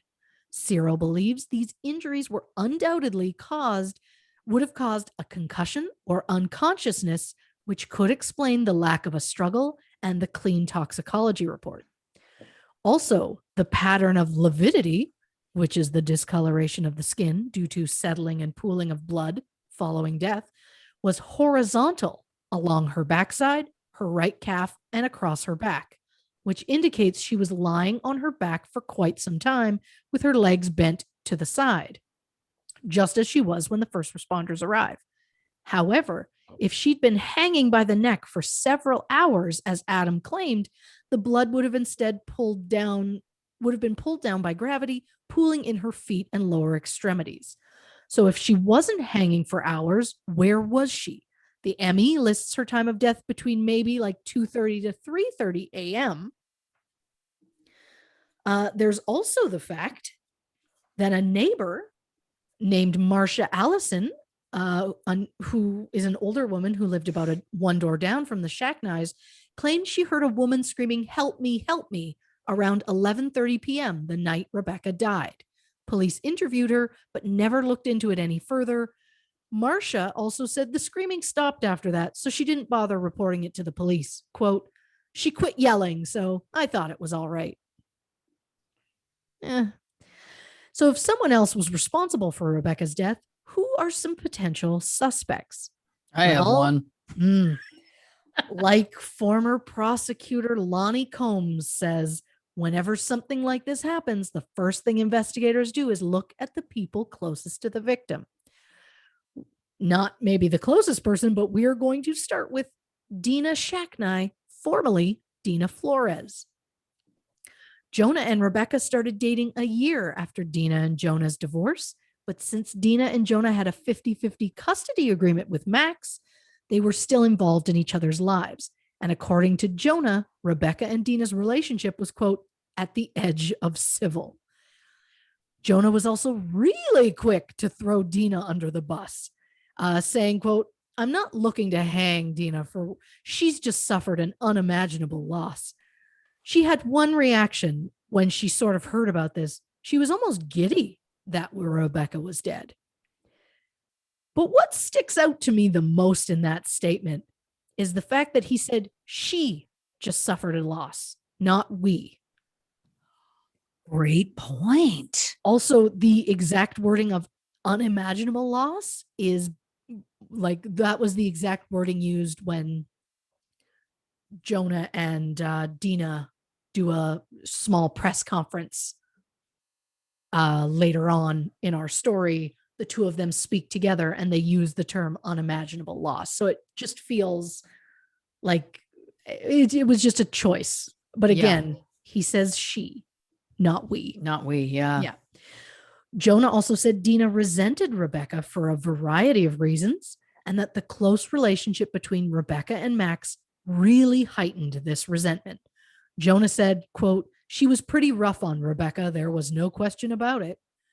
Jonah even went so far as to suggest maybe Dina hired someone to kill Rebecca. That's a real leap, by the way. It is. Like, again, very quickly, I'll just say, Yes. I don't know a lot of ex-wives who would love their child's father to have taken a 23-year younger, extremely gorgeous new girlfriend who has then quit her job so that he can support her to take full-time care of their child while essentially he works. Like this 50-50 custody agreement, I can hear the arguments from Dina where it's like, It's Mhm. 50-50, but you're not even seeing him when he's there. He's just hanging out with Rebecca. That's not even his blood relative. I'm Mhm. not defending Dina for the record. I'm just saying I can hear these arguments. I can hear why it would be a strained Yep. relationship. And what struck me was just that he was like immediately like, "Ooh, hate to say this, mother of my child that just passed, but I could see her doing something." It was like, that's a leap to just Yeah. immediately throw your ex-wife, who's the mother of your child, under the bus. Anyway, it struck me. Yeah. It felt to me in that moment where, with their child gone, he no longer has any tie to her. So he no longer cares what happens to her. And if it takes the heat off him, he'll do whatever he needs to do, is kind of how Totally. it came across to me. Yeah. Um, so I'm not overly surprised that Jonah and Dina's relationship seems to have been kind of volatile, and it was for years. So, September 2008, Jonah calls the police claiming that Dina tried to choke him. 30 minutes later, Dina calls the police to say she was attacked by the family's German Shepherd on Jonah's command. Dina once said, quote, "I feel scared of what he is capable of doing to me physically via the dog, as well as the lengths he will go to destroy me in any way he is able to do so." Whoa. Dina even sent 16 pictures of scratches and bruises that she said showed various dog bites she had received over a 2-year period, along with a lengthy statement that she indicated various verbal abuses. The police said they examined the photos but found no evidence of any injuries. Jonah claimed the bruises that Dina had were not from the dog, but rather, quote, "a bruising disorder." He also liked to blame her behavior on her mixture of prescription medication and alcohol. Oh boy. Jonah then sent his own letter to the police outlining all of the physical abuses he suffered while married to Dina, including one time such an assault resulted in a broken finger. According to Dina, during one particularly heated fight, Jonah said, quote, "If you call the police, I will crush you. I will ruin you. Don't you dare." Whoa. Dina called Jonah physically intimidating, controlling, and temperamental.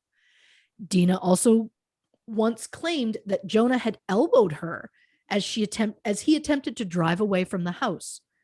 Jonah claims during that incident, Dina tried to take his keys away, yelling, "You cannot leave me," before lying down on the driveway to prevent him from driving away. Despite this mutual aggression, neither Dina nor Jonah ever pressed charges. Mm. After Max's death, the pair came together to make a statement saying that while our marriage did not work out as either of us had hoped, it did produce a wonderful son, Max, whom both of us love very much. However, this united front did not last long. In 2012, Jonah, who at the time had a private nonprofit organization named Noah's Family Foundation, he established it in 1997. He changed it to the Max A. Shacknai Foundation. Jonah also formed Max in Motion, a nonprofit that gives scholarships to young athletes who want to participate in competitive sports, a nonprofit that Dina said she was never consulted about or asked to be a part of, and she only learned of its existence a week before the press conference that announced it. Oh boy. A month later, Dina announced the formation of her own nonprofit foundation called Maxie's House. It's intended as a resource center to ensure the safety of children living in multiple households. HOUSE stands for Hope, Outreach, Understanding, Safety, and Education. So while I'm not suggesting that they had to make a foundation together, I find it interesting that they were this united front and then made separate foundations that neither one has anything to do with it, and announced them within a month of each other. I'm not complaining. The more resources out there to help children, the better. It just seems weird to me. Also, it should be noted that the Max in Motion that was set up in 2012, Jonah made his two children, he's like the head of it, but he made his two other children, like they have very large roles in this, and they're like 14, 15 years old. They're like head of this organization, which I'm just like, but I questioned it to my husband. I already forget what word exactly that they are. But I questioned it to my husband, and my husband was like, oh, well, yeah, then that way they get a cut of, they get paid, right? If you make them have a high enough role in this organization, they automatically get a pay out of it. And I'm like, wow. And it's also a tax, good it point. could be a tax shelter too. Not to be That seems totally right. crass and, Oh, this dude, the house he's living in is considered historic. So he ended up going for this Mills project thing where if you agree to it, you're saying, I have this house. I agree that it's historic and I won't do anything to change the outside appearance of it. And by doing that, then you get a tax break. Oh, wow. So I'm not surprised in any way he would do something as far as, helping him with his taxes. Right. In 2013, Dina filed a lawsuit against Jonah alleging that he was negligent to entrust Max to Rebecca's care. No word on what happened with the suit. Oh, wow. So another suspect is Dina's fraternal twin sister, Nina Romano. When Nina heard the news about Max, she got on a flight with her son to San Diego. Rebecca picked them up at the airport. After visiting the hospital, Nina still had some questions about the accident, so she texted Rebecca at 9:30 p.m. When Rebecca didn't respond, Nina showed up at the house. She said, quote, I went to the front door, rang the bell, all the lights were dark. The house was dark except for the bedroom light, that back bedroom with the little balcony overlooking the backyard. Nina claims that she sent another text around 10:30 saying, hey, are you still up? I want to talk. And when Rebecca still didn't respond, Nina left. Nina agreed to take a polygraph test, but on the day it was scheduled, Max was taken off life support, so the test was canceled. Investigators just never bothered to reschedule. That feels negligent. There's a lot of things I want to say are negligent. A witness named Jim Hager, who was riding his bike near the Speckles mansion on the night of Rebecca's death, claims he saw a woman waiting around the front door of the house, jiggling the doorknob. Police assumed it was the blonde-haired Nina, but Jim said the woman he saw has dark hair, like Dina. So was Dina there that night? We don't know. Security camera footage from the hospital shows Dina going in and out of the front door every 20 minutes or so for most of the night, which is kind of weird. But we have no other evidence that either woman saw Rebecca that night. So if it's not the women, what about the men? Such as Jonah Shacknai. Some have described Jonah as manipulative, clever, controlling, and very powerful. At the time, Jonah was CEO of Medicis Pharmaceuticals, a company he founded in 1988. Prior to that, his career was kind of all over the place. After law school, he became the chief aide to the U.S. House of Representatives Committee for Health Policy between 1977 and 82. Then he moved on to a senior partner at a law firm from 82 to 88, where he represented multinational pharmaceutical companies. My guess, by representing them, he saw just how much money could be made in that field. So he made a career jump like a cartoon character with dollar signs in their eyes. Is that your second joke? I plead the fifth. It was really good. I was going to somehow try and make it like a Scrooge McDuck situation. Oh, I thought it was great. I loved it. So most of the products sold by Medicis include acne treatments like Solidin and facial wrinkle treatments such as Dysport, which apparently is like a Botox competitor. Mm-hmm. In 2008, a teenager named Amanda Watts was prescribed Solodin by her medical provider for acne treatment. After taking the medication for 2 separate 20-week periods, Amanda was hospitalized and diagnosed with drug-induced lupus and hepatitis. Oh my God. Both of which are allegedly side effects of Solodin. Hepatitis? While Amanda recovered from hepatitis, doctors expect she will have lupus for the rest of her life. Amanda sued Medicis for consumer fraud and product liability, alleging that Medicis knowingly misrepresented and omitted material facts on the Solodin information she was provided, and that they failed to adequately warn her of the consequences of using it long term. That's wild. The Superior Court dismissed the case. Stop. Yep. Oh my God.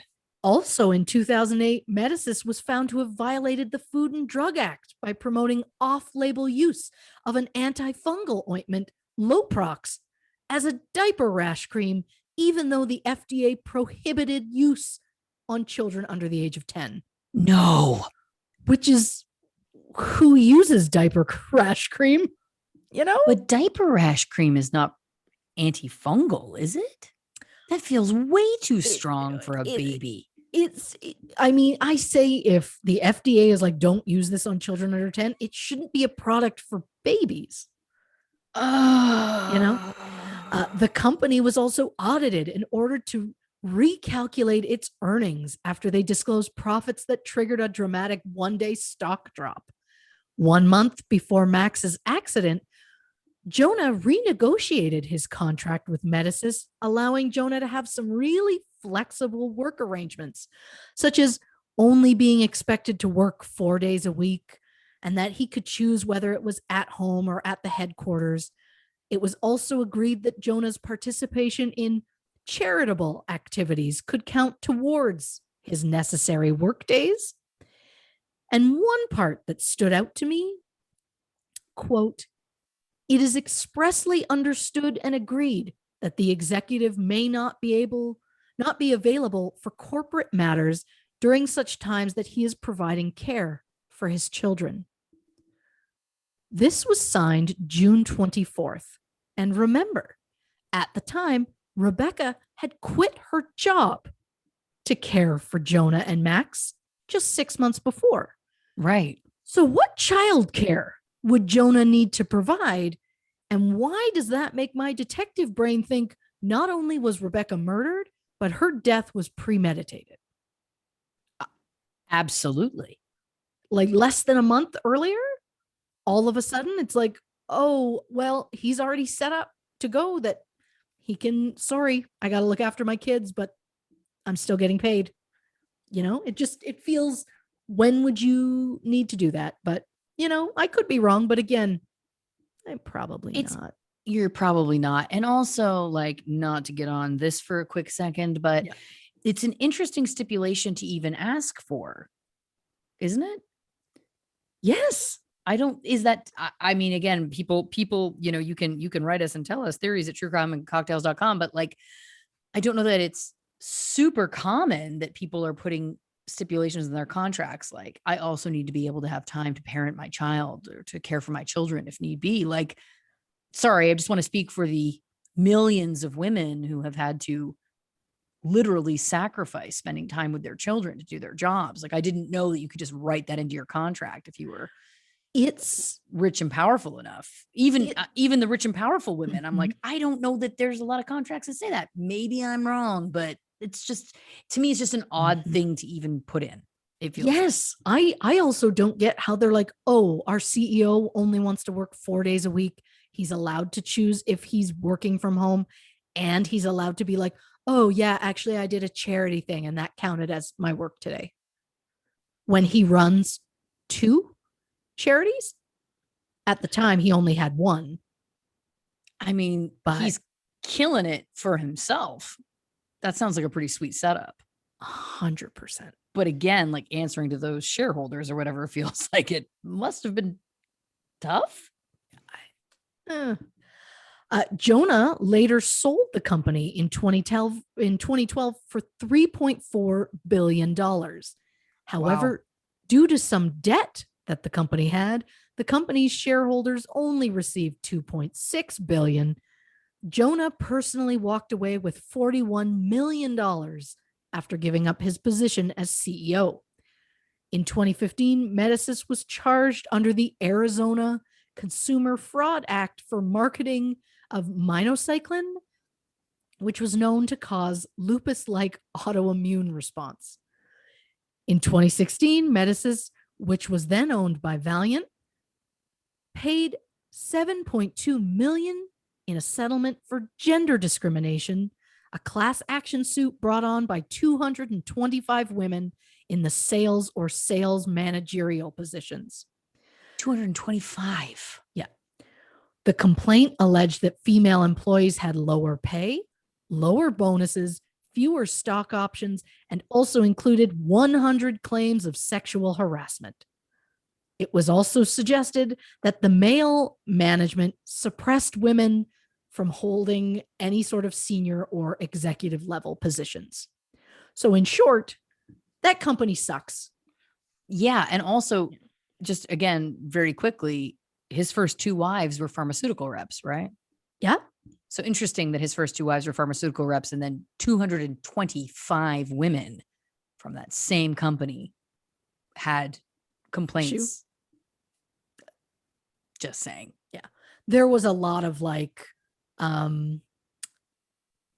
comments being made about certain female employees' weights, or they weren't wearing, hot enough outfits to work, and real garbage like that, Yeah, that is literal garbage. And Yeah. I only point that out about his first two wives, meaning it's interesting, like what levels of coercion, or he was in a position of power. You know what I'm saying? Like, who knows what that meant to them is my only point.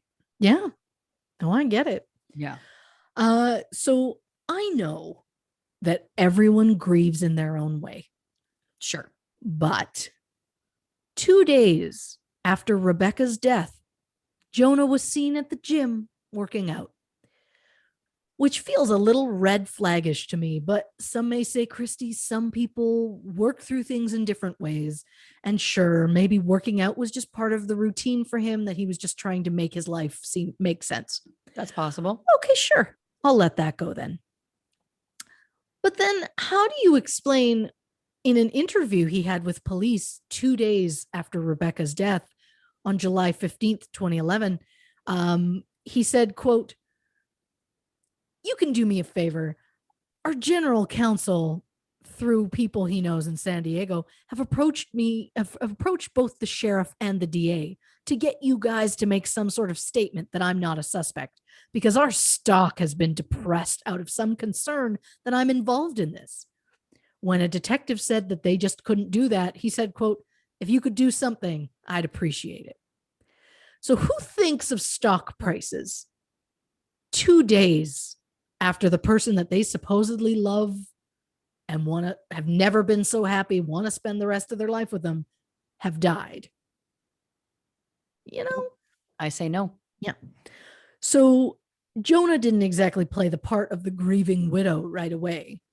But September 19th, 2011, Jonah took a turn and sent a letter to the Attorney Governor of California, who at that time was none other than future Vice President Kamala Harris. Hey. Jonah's letter requested Madame Harris's assistance in bringing some clarity, dignity, and ultimately closure to the devastating deaths of my youngest son, Max Shacknai, and my girlfriend and companion of 2 years, Rebecca Zahau. But then he goes on to say that he feels the investigators' conclusions were sound. Admittedly, the circumstances of Rebecca's suicide were so unusual and upsetting that it was difficult to accept the hard facts as they were presented. However, all of the evidence, including the information disclosed at the press conference and in released materials, helped to provide much needed explanation and context for the events that occurred. I don't think anybody is like, oh, yes, this case now makes sense based on anything police have said. No. Basically, in this letter, he is asking, I wrote her first name, but I don't even feel like I'm allowed to say it. Madam Harris's. He's asking her to get a new investigation open to validate the suicide claim that the police are going for. So it seems like he's like, I want this investigation open, but at the same time in that letter is openly like, you know what? I really need you to prove that it was suicide. Not for peace of mind, just because he needs to know it's suicide. And is it qualified as an investigation if you're already telling the person what you need the finding to be? No. Right? The letter also serves to make him seem innocent, because what guilty person is going to be like, I want you to reopen this investigation, even though that's not quite how it was put. The letter also suggests that he supports the Zahau family because he wants this investigation. He wants this solved. So maybe that helped him avoid any sort of lawsuit. Most of all, the letter attempted to take attention away from the fact that search warrant documents for his home and cell phone records were being released to the public at the same time. So he doesn't really want the truth, whatever it may be. He wants an investigation that just proves that it's suicide. So while we're talking male Shacknai suspects, we have to talk, unfortunately, about Adam Shacknai. Yes, of course. 48-year-old Adam was a tugboat operator based in Memphis, Tennessee. He's a solitary guy, and I mean that in the most basic sense. For example, he's been dating a woman for more than 20 years, but he still lives alone. Okay. Interesting. Mm-hmm. I mean, whatever works for them, I guess. Whatever works for them, but Yeah. I'm building a psychological profile. She's put her therapist hat on, you know what I mean? Of course. So the dude admitted to police that he enjoyed the pleasure of his own company shortly before he found Rebecca's body, and that he watched porn on his phone while doing it. What he didn't admit to, and what didn't come out until later in the investigation, is that when police confiscated computers from the main house, they found more than a dozen searches in the search history with terms such as, quote, raped, sexy Asian girls, and bondage anime. Whoever searched these terms had some sort of airline account. And all of this was accessed the day before she died. So Jonah wasn't home at the time, but was it Rebecca? Probably not, but I don't know anyone else was there. Oh, right. Adam was there. What's an airline account? I don't know. I assume like a Delta flyer mile situation. Right. So they must have, I assume, in all of this also looked up some sort of, like, maybe they went to log into an account. So in the history, it was all of these porn sites. And then there was like a whatever airline account that they logged into. But right. Why would Rebecca have logged into any sort of account at that point? Yeah. So I have no proof that it was Adam, but the fact that there was porn on the computer, and then the fact that he openly admits that he was watching porn, it's like, and the doors are unlocked, so he could go in the house anywhere he wanted to. Interesting. Mm-hmm. And that's the day before she died. Yeah, she's end up found dead the next morning. Got it. So he was the only one there. And there was a point where she went to go pick up Nina from the airport. So he potentially could have been home alone. Well, she could have accessed her account if she was trying to look at like flight status information or something about Nina's flight. If she was looking, I mean, I've done that. That's true. I just don't know. I mean, again, I don't know. I don't know who's looking up. The fact that it's specifically Asian bondage porn is one thing. It's something that makes people think like, oh, so has she set this up? Did she kill herself, but do it in a way that's weird enough that it makes it look like she was murdered? But then it's like, but then who is she making look guilty?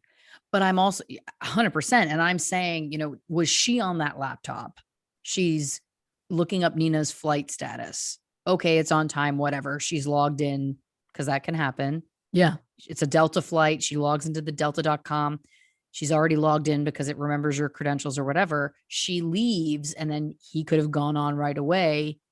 Right. Like, I'm just saying, like, it could have been her, it could have been him, but I agree with you that it's like, what's that about? So, okay. Yeah. It definitely feels like it feels like from the beginning, and I don't mean this pun because I know paint was involved in this case, but it does feel like someone was trying to paint a picture one way or another.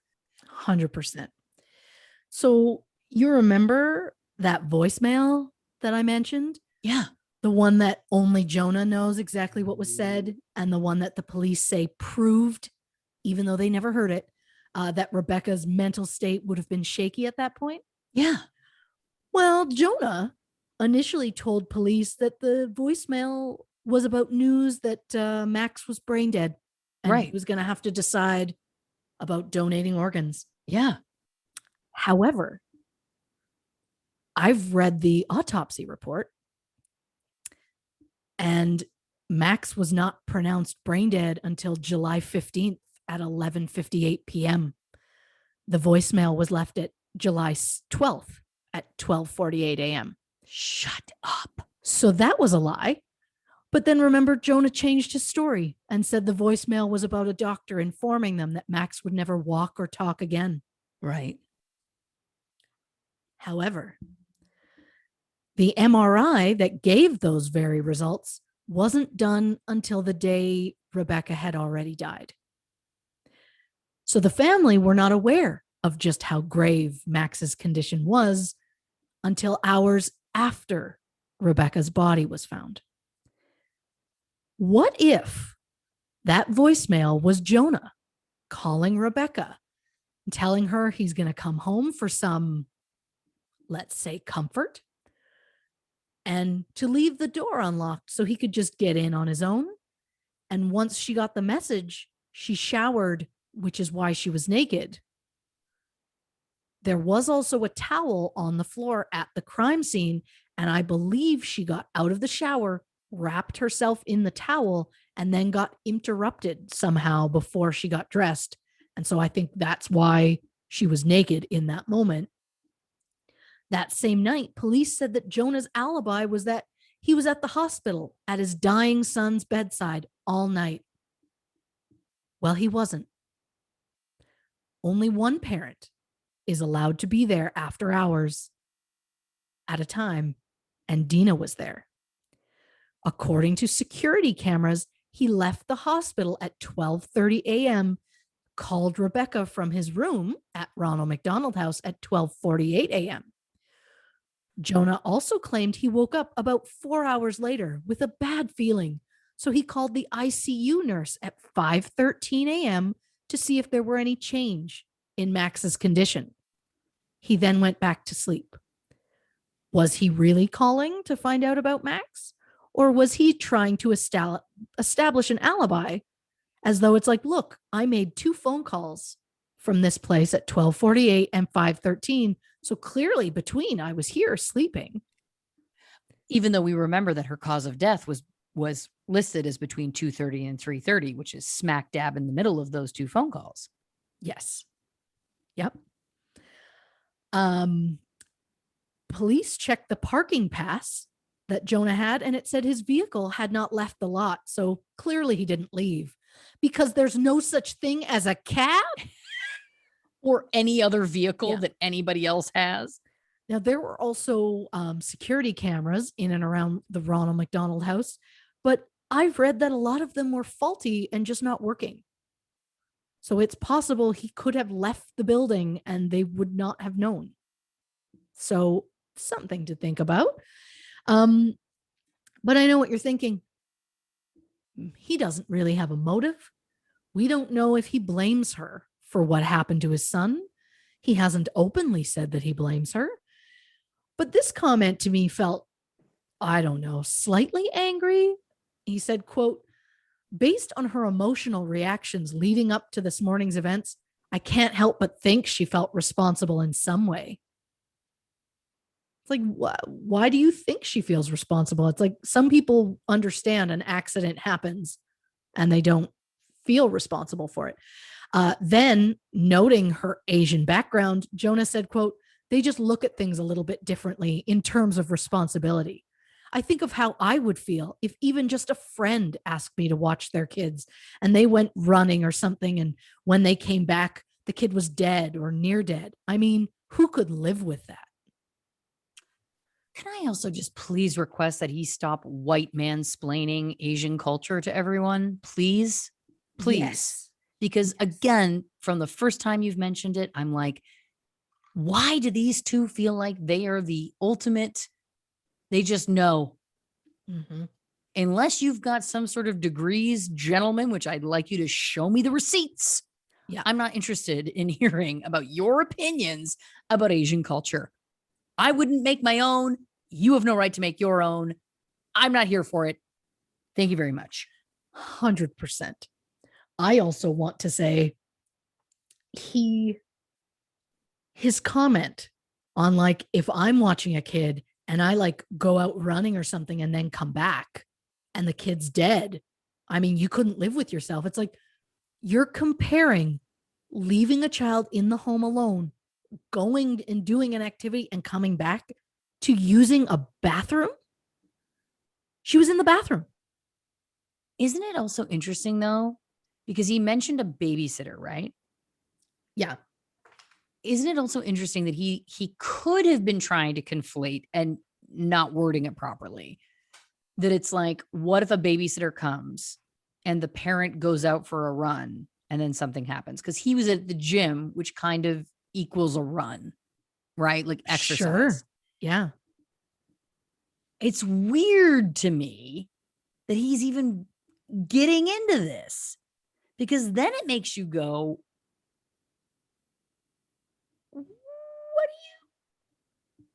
what are you talking about your child's death? I'm not implying that he had anything to do with that death at all. No. But it's just weird to me that he's starting to make these stories like it's like, hey, if it were me and I was babysitting some kid and their father went out on a run and they died, I'd feel crazy. It's like, wait a minute, like it just feels glib. It feels like you lost your very young child in what seemed to be a freak accident. Yeah. And you're speaking about this as though you're talking about a blueberry pie being stolen. Do you know what I mean? Like, it's like, it just feels very odd. I don't know. That just made that made all of the red flags go up for me. 100%. Yes.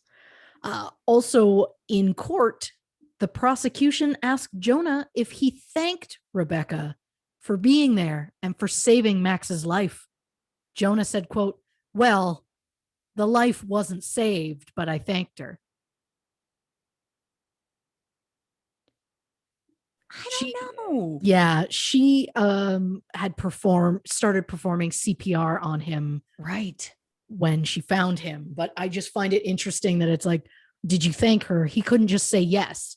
He had to be like, correction, she didn't. And in that case, what do you get out of making that correction? Because it doesn't make you look like a good guy. It shows that you resent her. It shows that you resent fully her blame her horribly. for it. Yeah. Yeah. Interesting. Yeah. And again, like the implication that it's like, oh yeah, and if somebody goes out and their kid dies, you absolutely, or their kid gets hurt, you absolutely should kill yourself. Like it feels like it's like, that's kind of the connection he's making. Whereas I think a lot of people in that position would say like, it was a freak accident. She loved him more than anything. Of course. Right? I don't know. That just feels again like my spidey senses is going. It also feels like, I don't know. I mean, maybe you should have been supportive of her, because could you imagine what she was going through? Like, I get that it was his child, and whatever he's going through, but also to like witness, like to see him laying there, and you have that like guilt of like, oh my God, I left the room for just a second. Like I can't imagine how he would have treated her had she not had this happen to her. So right. I can't even imagine what he would have been like. I think that's a really great point. Yeah. It's a really great point. So the police say it's suicide. The Zahau family is not having it. So in 2013, the Zahaus filed a $10 million wrongful death lawsuit accusing Adam Shacknai of conspiring with Dina Shacknai and her twin sister Nina Romano of killing Rebecca in retaliation for what happened to Max. After surveillance footage showed Dina and Nina at the hospital at the time of Rebecca's death, the Zahaus apologized publicly and dropped the women from their suit. They did, however, pursue the civil suit against Jonah's brother, Adam. Now, this is a civil case, not a criminal case. Civil cases involve disputes that are usually between private parties, whereas criminal cases are considered acts against the city, state, country, or federal government. A criminal prosecution involves different laws, a different court system, and different burdens of proof. In a civil case, the plaintiff would only have to prove the defendant's conduct resulted in the victim's death. In short, a lot less is required to prove a wrongful death in a civil court as opposed to a homicide in a criminal court, where a defendant would need to be found guilty beyond a reasonable doubt. Right. Civil cases tend to result in financial damages, whereas criminal cases are more about punishment, such as a fine or imprisonment. So one big example of civil versus criminal, O.J. Simpson. Of course. He was found not guilty of murdering Nicole Brown Simpson and Ronald Goldman in a criminal court, yet a civil court jury found him legally responsible for their deaths. And why bring a suit against Adam? Just because he was the only person without an alibi? Or because he was the last person known to see Rebecca alive? Or perhaps he's just kind of off-putting? His 911 call when he found Rebecca was just a little off to me. It started with him saying, quote, "I got a girl, hung herself." Again, Rebecca was bound, gagged, and naked. Who looks at that and immediately goes, "Oh, yep, she did that to herself"? It just baffles my mind. Then Adam says, quote, "in the guest house," which she wasn't. Adam was staying in the guest house. Rebecca was hanging from a guest room on the main house. So maybe in the moment he was panicked and he just made the mistake. Then there is a garbled kind of section where you can't hear what's being said. The Oxygen documentary that I watched took this audio to a sound expert, had them clean it up. At one point you hear Adam say, quote, "You're fucking kidding me."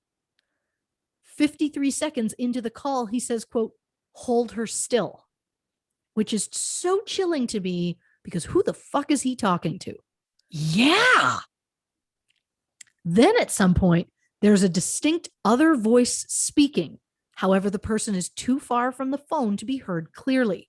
However, the audio expert claims that the voice signature is definitely human and clearly a second person. Apparently, there are things called voice fingerprints, which are as unique as regular fingerprints. So each one is specific to one person and one person alone. And the voice on that tape is not Adam Shacknai. So someone else was with him at the time he made that 911 call. Adam also agreed to take a polygraph test, but when asked whether he did anything that resulted in Rebecca's death or if he knew anyone who did something to result in Rebecca's death, Adam said no. Both times were shown to be lies, and like huge lies, not just tiny lies. Like he was hugely lying. Of course, unfortunately, polygraph tests are not reliable enough to be admissible in court. But I find it interesting that the two questions he had a huge reaction to were the ones regarding his involvement to Rebecca's death. Some may say that Adam is an easy suspect because he was the last person to see her alive. What would his motive be?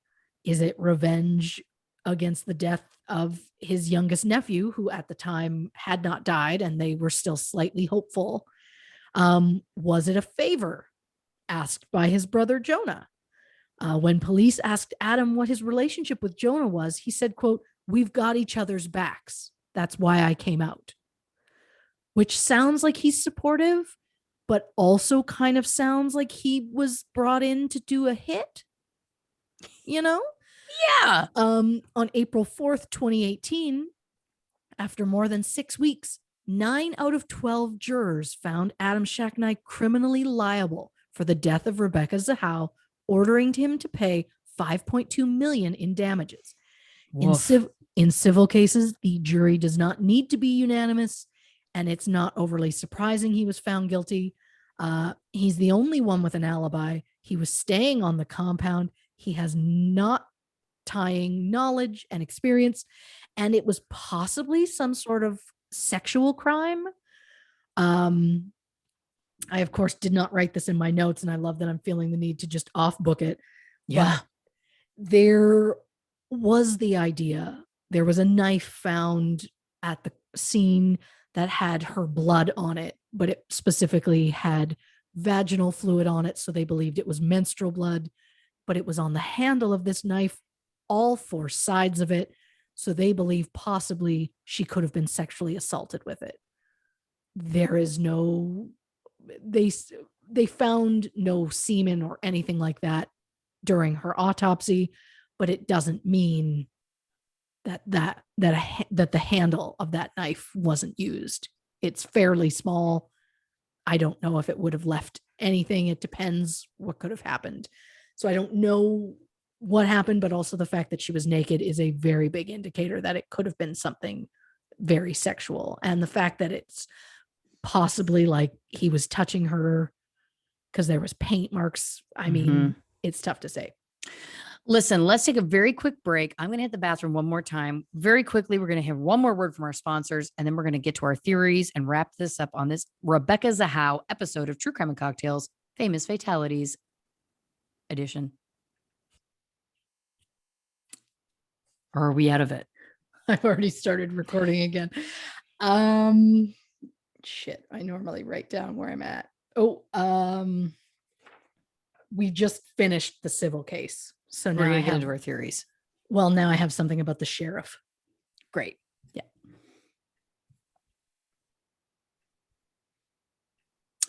All right, we're back on this episode of True Crime and Cocktails, Famous Fatalities edition. I almost peed my pants there, guys. That's the truth.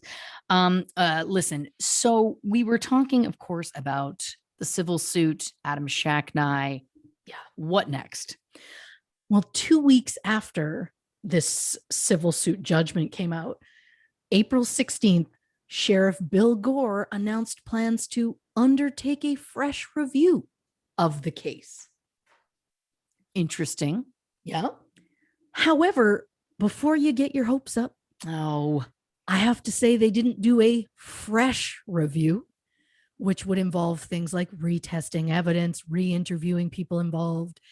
Instead, they just read through the original case file and went, yeah, seems about right. And once again, announced the manner of death as suicide. So in February 2019, Adam appealed the civil court judgment, arguing juror misconduct and procedural errors. The judge found that there was sufficient evidence that Adam was liable. Adam's insurance company and the Zahau family reached a settlement of $600,000, which meant the civil case was permanently closed. However, it also means that Adam's guilty judgment stands. Mm-hmm. And just one more thing before I forget. A pair of women's underwear was found in the garbage at the guest house. Jonah claimed his daughter Gabby had a sleepover with a friend at the guest house a week or so before that. So that explains where the underwear came from. And the police went, you know what? You're right. It does explain it. So the underwear was never collected or DNA tested. Oh, to be a rich white man in today's world. Right, because we're supposed to believe that he owns a $12 million house and that he doesn't have maids coming in once a week, that she had a sleepover a week before and the discarded underwear were still there. Come on. No. I just want confirmation because my gut instantly says, oh, so at some point Adam snuck into the house and stole a pair of her underwear. Could be. And Allegedly. We're alleging, allegedly. Yeah. And maybe allegedly that's what tugboat. Oh, yeah. I mean, maybe. Again, there's just they said it in the documentary, and I'm saying it now because it could not be more right. The fact that she was gagged and the fact that she was naked and on display, kind of out for the world to see, was such a humiliating thing to do to a person. So you're not just killing them, but like to kill them in that way is just so beyond to me. Like, if you wanted it to look like she'd killed herself, you did a bad job to me. Well, you know? yeah. And also, and I don't know, call me crazy. And maybe this is just because I'm very clumsy, but okay. So the chain of events, I feel like she would have had to have put the gag in first, then tied her ankles, then tied her wrists. That feels to me like that's the order to have the most kind of like ability to tie those things, right? Because it's going to be difficult to, if your wrists are tied, to then tie your ankles. Like I feel like, oh yeah, you would think the tying her wrist would have been probably the last thing but she did. Because then then when did she put the rope around her neck? great question. And then my question to go further to that is, yeah, and then she got over the balcony ledge.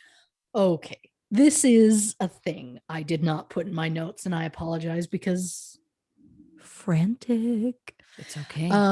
So she was in this guest bedroom for reasons we don't know. That's interesting too. Why was she in the guest bedroom? Right? So the police theorize that she went out to the garage, got this tow rope they use for the boat, cut it into sections with knives from the kitchen, and she tied one along the end of the bed, and then she, tied her ankles, she put the gag, she tied her wrists, all of that. And then with her ankles together, she hopped from near the bed across the room and across the little tiny balcony. And when she got to the end of the balcony, leaned herself forward enough that she fell over. The balcony was quite dirty, and you could see very faint. You could see footprints, but you could only see like her footprints kind of spread out where they were like, you could tell somebody's ankles were together, or possibly someone was holding her up and basically like put her on there. So you could see one set of her footprints, and then you see like a tiny little like toe print. So it's like she's hopping all of this way. But it was also said, and I apologize for anyone who finds this uncomfortable, but it's natural and it's where we're at. It was also known that she was on her period at the time. So there was blood found in the room that they believe that's what it was, but there was not a single drop from the point she supposedly hopped across the room. And I just feel like, how did she hop across a room and on this balcony and not leave any drops whatsoever? That feels implausible. Especially since there was a little bit of blood drop on the carpet around the area where the door had been painted. So then it was theorized, oh, well, obviously she was standing here naked, which is how she dropped blood on the carpet. And it's like, cool, but then how did she not drop blood anywhere else? I have another question. Yes. Was there any proof, photographs, security videos, like any sort of proof? And I'm sorry to even have to ask, but of her hanging, was there any sort of visual proof of that? Or are we literally just going by Adam's story? I think the only photos I've seen, I have seen so many photos of her where most of it's blurred out and then some of it's like just a zoomed in version, where she has already been cut down and you see the rope dangling over and cut, but there, because she was cut down before anybody arrived, I don't believe there are any photos of her just hanging there. See, and this is where it starts to fall apart for me. Yeah. Not that I'm thinking that anyone should have taken a photo of that, but we're really building a lot of this around his story. And Yes. it just feels the lividity of the blood. That's the first thing that stood out to me that you were talking about, where it seemed that she had been laying on her side for some time, more than just, whatever, 20 minutes, 30 minutes, etc. Especially while her blood was still pumping. Right. And so my question to that is, because as you stated, there was no fingerprints on the knife that he used to cut her down, which makes zero sense unless he was wearing gloves. Sure. So my question about that is, was this, I'm speculating, I'm alleging. Yeah. Did he commit a crime? Did Adam commit a crime where we'll speculate in a second, but did he commit a crime where she was tied and bound, etc. at some point? I don't know when, but she was never hanging. She was choked to death on the ground with a cut rope. Because again, they said with that kind of long hang, her injuries were not consistent. Her injuries were consistent of being choked. Is it possible that he had gloves on to commit this crime and didn't think that he should have taken them off to pull out a knife to cut her down for the reality of his story? It's more than possible. I mean, there was the thought that there was like a tiny, tiny little imprint of paint on one of her fingernails that looked like it was the imprint of a leather glove. And they found 2 sets of gloves in the house. One was like I love that this is the first thing I can think of. One looks like the kind of gloves that your tattoo artist wears. Yep. I know exactly what you mean. And it was like thrown in a crawl space. I don't believe those were ever tested either. And then there was another pair of gloves, just like a pair of work gloves, not leather though. So it would have left a different kind of impression, but they were found on the coffee table. But those same gloves are in a picture on the banister when the EMTs came to help with Max when Max had his accident. So I think somebody in that first responder group showed up, put their gloves down, and then just forgot to pick them up and then never went back to the house to be like, hey, I'd like my gloves back. And the family were like, we don't know what this is. Put them on the coffee table. So I don't know if those were ever tested either, but they were like, ooh, there were gloves in the house, but I don't think they were the right kind. But again, what was Adam doing? What was he? Nobody was he was allowed in and out of that guest house for hours after people arrived. And who knows how much prep he did before anybody arrived. Well, and again, it just doesn't make any sense that if he found her randomly and ran and grabbed that table and pulled it over to stand on and grabbed a knife to cut down that rope, that there wouldn't be fingerprints on that knife. It just doesn't make sense. But what makes sense is that there was no fingerprints on that knife because he had gloves on from having killed her, and he didn't think that was where he had his slip up. He didn't think that it was like, oh no, this is the one thing that you should leave your fingerprints on. You know what I mean? Allegedly. Thank you. It I makes have a few sense. I have a few more questions if I may. Please. Serrated? You chose the serrated knife. Okay. I was like, that feels like it feels like a battle. Anyway. Yeah. 6:30 is when you say he found her, or is it 6:41? I think he had found her. I think it was 6:40, but yet I said 6:30 later on. So yes, I believe, because he said he woke up around 3, and then he ended up going back to bed and woke up at 6:15, and then it was like 6:40 that he found her, and it was 6:40 6:48 that he called 911. That was the note I took. Yeah. That's my girl. What happened between 6:30 or 6:40 and 6:48? Isn't that a fair amount of time? 8 minutes even? 8 minutes is a fair amount of time. And especially when you're saying he was changing his story. Because if the truth was that he ran to the phone, called 911, then moved the table and cut her down, well, that's impossible based on this story. Yeah. Because there's 8 minutes unaccounted for. Yeah. You know what I'm saying?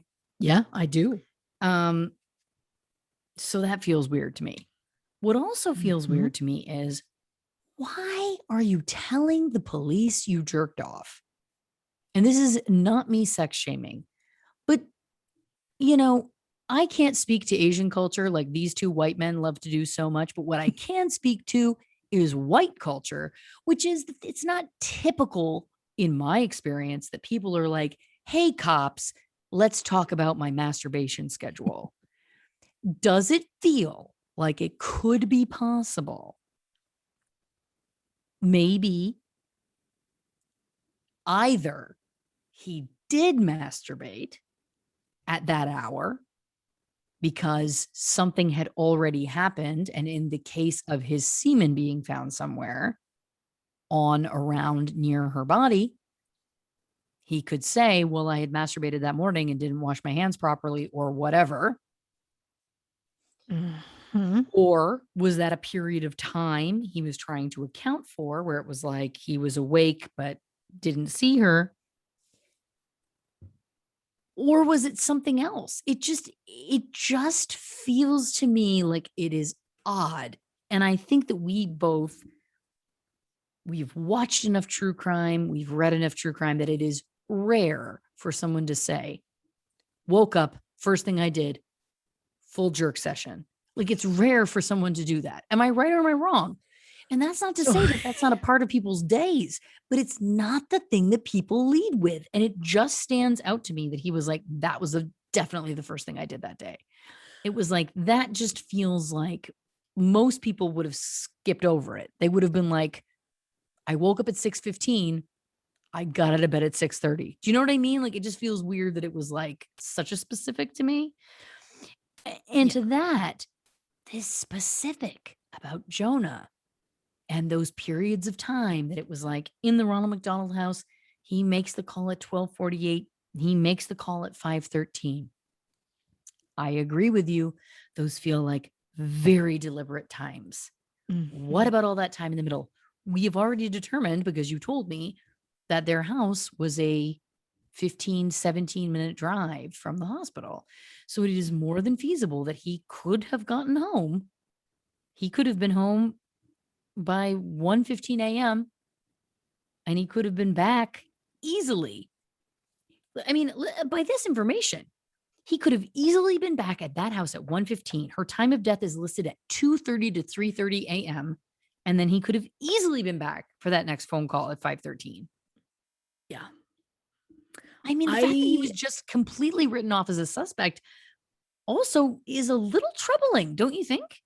100%. Especially because they seem like they decided he wasn't a suspect because he was like, I was at the bedside of my dying child. And it's like, yeah, but then you're like, well, actually, no, your ex-wife was, because only one parent is allowed after visiting hours are over. Um, you're bringing up a lot of good points. Also, if nothing else, I like how many different ways um we use to describe rubbing it out, because we're Thank just you. we just need all these different ways. I agree that it's a weird point to make. I can't decide if you're right and that it's just in case any sort of fluids or anything are found. It's like, oh, it's because I touched that. I touched her body, but I had done that earlier. It's covering his bases. Or if it's a case of he felt like if he went so like brutal honest, whether he actually did it or not, um, he felt like if he said it, cops would be like, well, there's no way he's going to lie about something like that, because that's a little embarrassing, because that's, what our culture is. And so it's just, did he say it so that the police would be like, wow, okay, well, this dude's telling the truth, because no one's going to admit to that if it's not true. And yeah, maybe he had time to account for. I also find it crazy that he was like, I woke up at 3 and went to the bathroom, when that's right smack in the middle of the time when she supposedly died.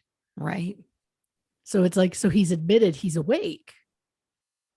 And then he just went back to bed for a while.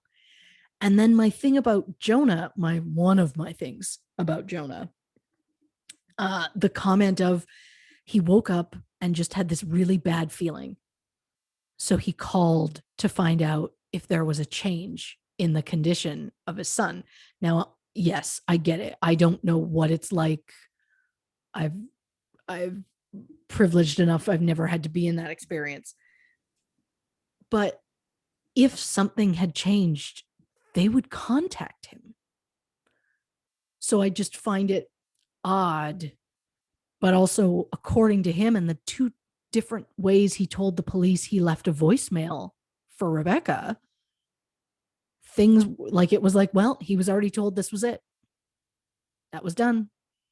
And it's like, well, I mean, I was reading the autopsy report, and then I just made a sound, and my husband went, what was that? And I went, that was me catching a lie.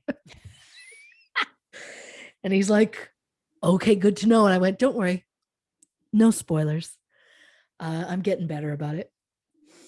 Sometimes I just find something so exciting, and if I'm trying to surprise you, I have to tell someone. I get it. I get it. But yes, it just feels very planned out to me, because I also can't stop thinking about the fact that less than a month earlier, he was like, I need a thing in my contract that says that I can, be unavailable because I'm dealing with my childcare.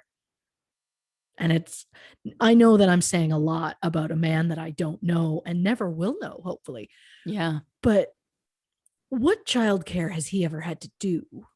That's the thing that just feels odd to me. The Yeah. only reason I could see it being something goes back to my other theory about Dina, which was her saying, we've got this 50-50 custody, but you don't even see your kid. Like, was he trying to make a change that it was like, I have to be more present? It's like, maybe, but again, it just feels like an odd thing to stipulate. There's a lot of things that were odd things to stipulate. Like, I saw her hanging and immediately thought she killed herself. I saw her dead there and thought immediately it was because of her Asian culture. Like, these were like, there's a lot of leaps that were taken by these two brothers in this whole story that just feel off. 100%.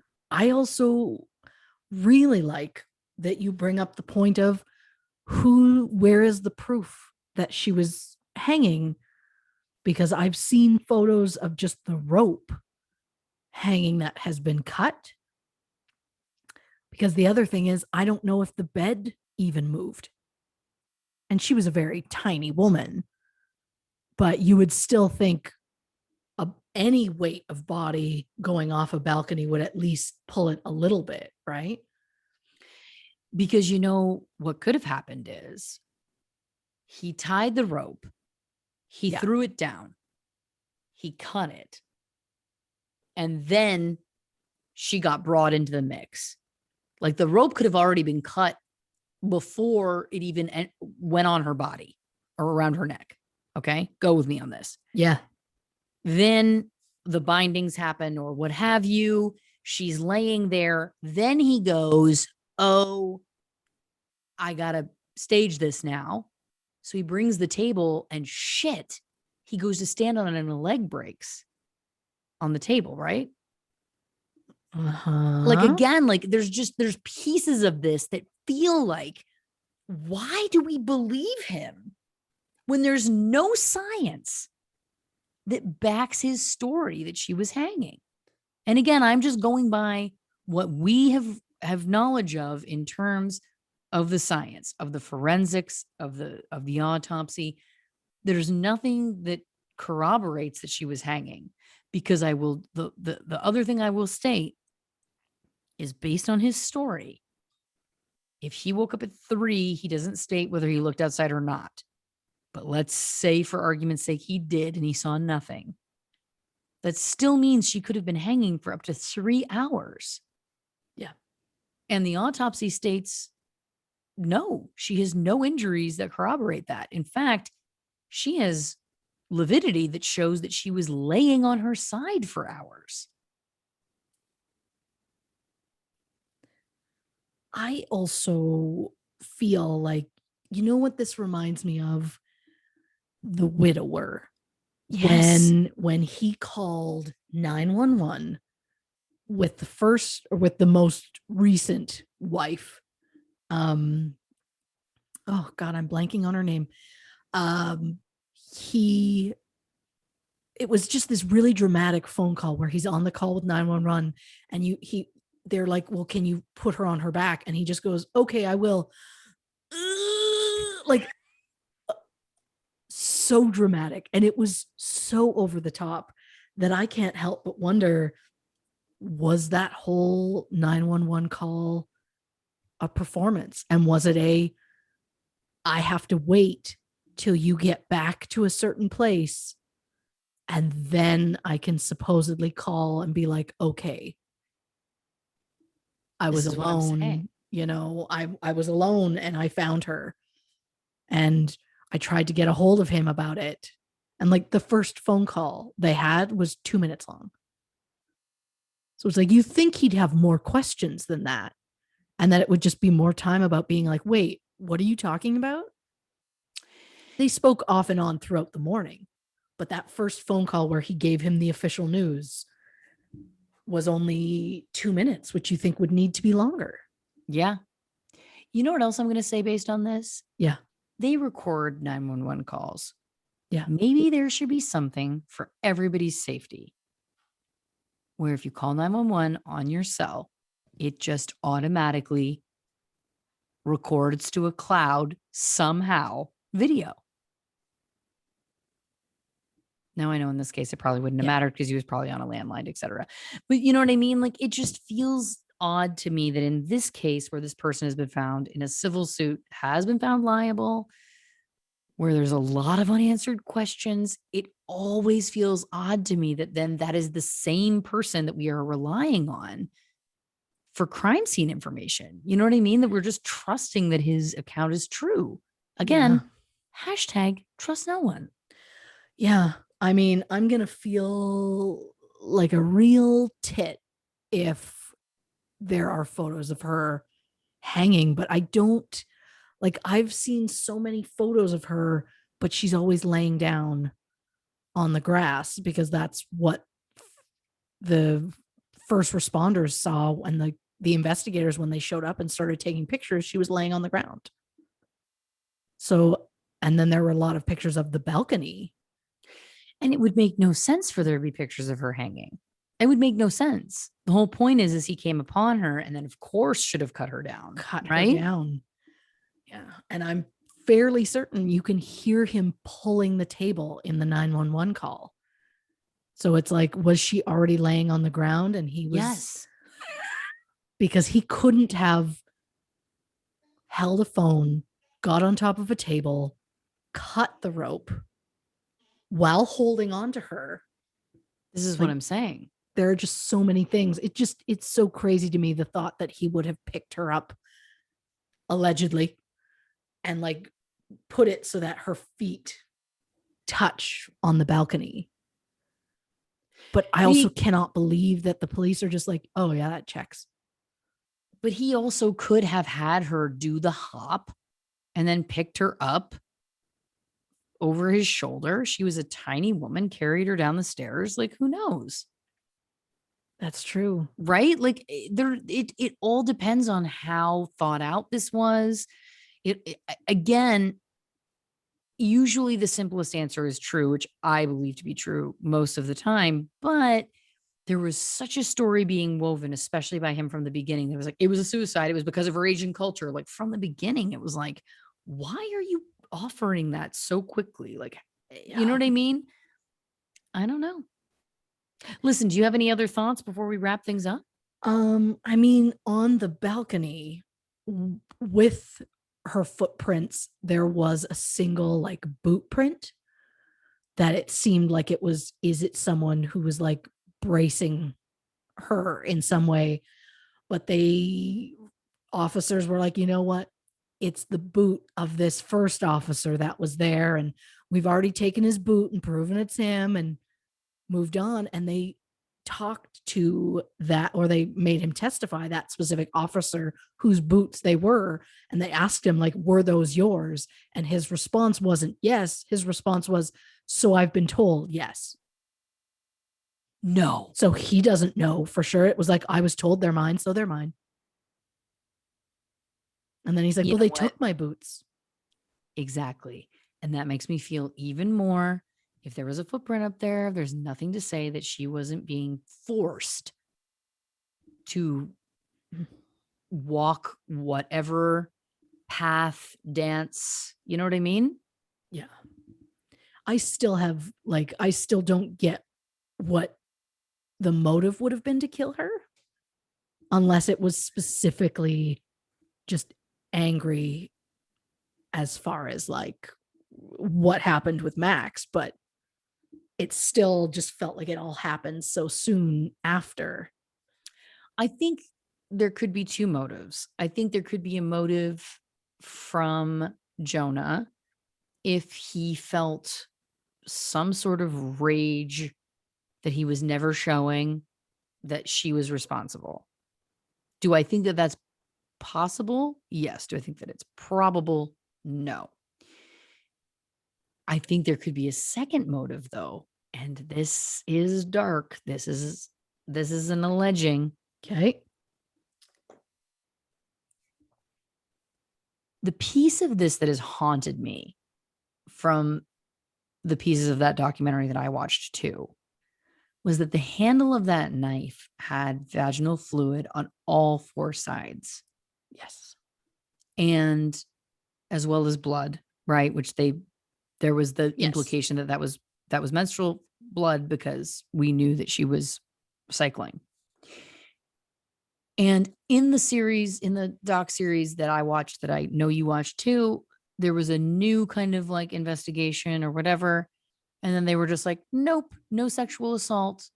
And it made me so angry, because I was also like, I love that we're also not, it's not even like, please believe women. It's also like, please believe science. And it felt to me like it was like, I think it's a huge piece of information. If a knife handle that was used to apparently cut her down had her vaginal fluid on all four sides, like that's a huge piece of evidence to me. So in speaking about what this other motive can be, I mean, I'm hesitant to even say, because it's crass and it's making like wild, broad guesses. So I will be judicious in how I approach this, because again, we are not stating anything, but was it something? Was this brother, did he have a fascination with her? Was he the one who looked up that porn? did he have a thing? Was he acting on something? How much time had they spent together alone prior to this? Why is he someone who was in a relationship for decades and never lived with the woman? Why did he need that much alone time? I'm not stating that every person who has that living situation has some ulterior motive or thing that they're hiding, but I'm stating that this person has also been found guilty in a civil suit about a murder. So, you know what I'm saying? He did make a comment, and by he, I'm meeting Adam at this point. When police were asking him, like, what happened when you guys got back to the house? And he was saying, well, it was getting late, and he kind of like implied that he was going to come into the house to like hang out for a bit, because he said they always got along. But then he was like, but I know how it would look, because he's my brother's girlfriend and whatever. So I just figured it's for the best. I just go to my own place, and then, I'd see her the next day. So then I took an Ambien, and then I was, in bed by 9. It's like, okay. So you admit that if somebody was like, oh, you two were hanging out, that people would be like, oh, that's weird.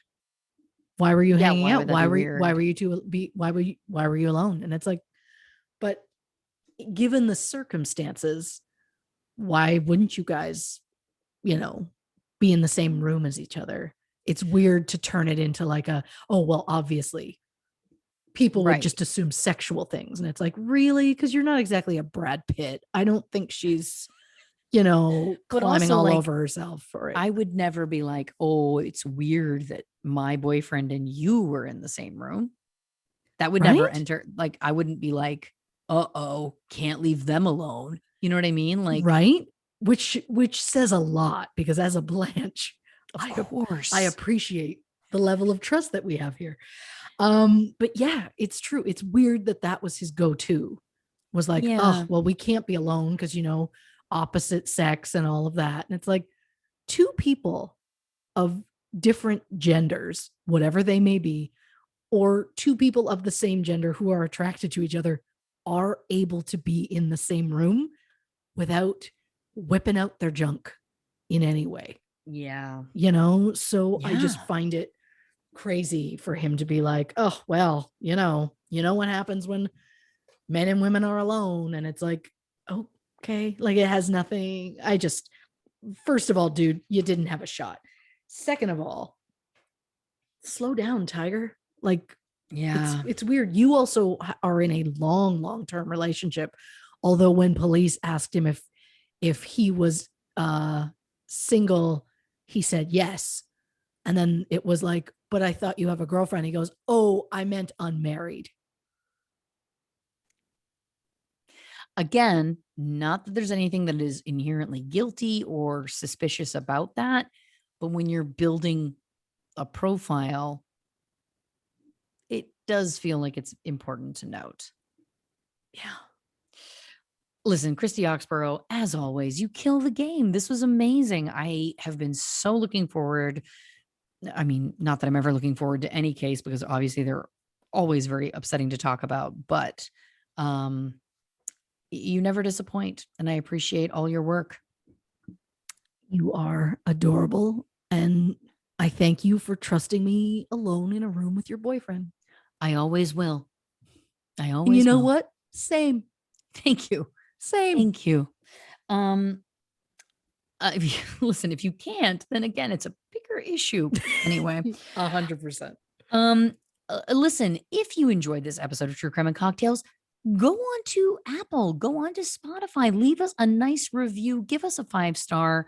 We haven't asked for this in a very long time on this podcast, but it really does mean a lot. And your reviews and words go a long way, and we could not appreciate it more. So if you're up for it, we would appreciate that. Give us a follow on Instagram and Facebook at True Crime and Cocktails, as well as Twitter at Not Detectives. And if you're interested in some more bonus content, please visit us at patreon.com/True Crime and Cocktails, where there's lots of bonus episodes. We do a monthly live Q&A. It's a whole lot of fun. Check us out there as well. And as always, our website, truecrimeandcocktails.com. There's virtual case files that are made about every single episode of this show. You're going to want to check them out because they are extensive and exciting. Now, we have a very exciting initiative that we want to announce, don't we? We do. I don't know if that was supposed to be me. We didn't plan anything. So oh, my computer just almost died. So that's why I was like, I'm throwing it to you while I plug in. Sure. And I'm just supposed to vamp. And you did great. I don't know how much I would say great, as I was like, wait, what do I do? We didn't talk about this. I don't know if that was great, but it was real. It was raw. Again, so supportive.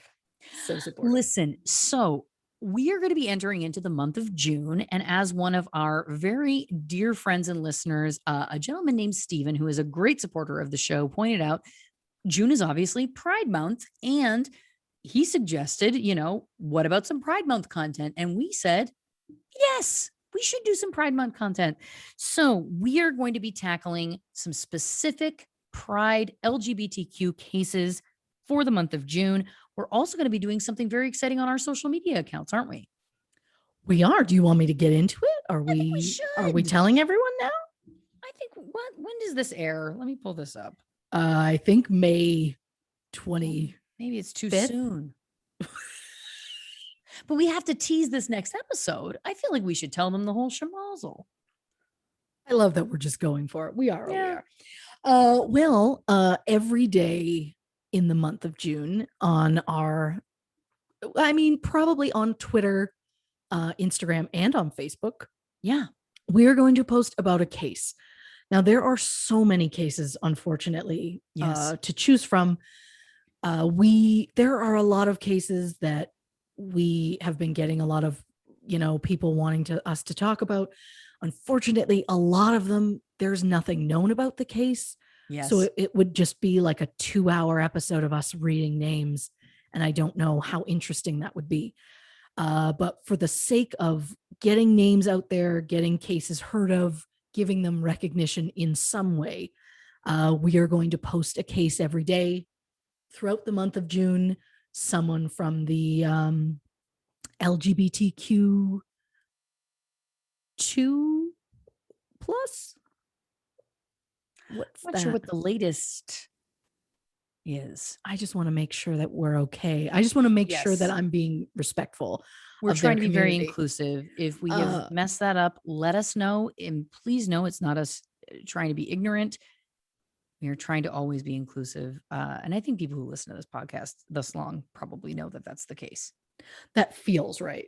But we are going to make sure that we have somebody from that community focused every single day so that we can get names out, get people aware of different cases.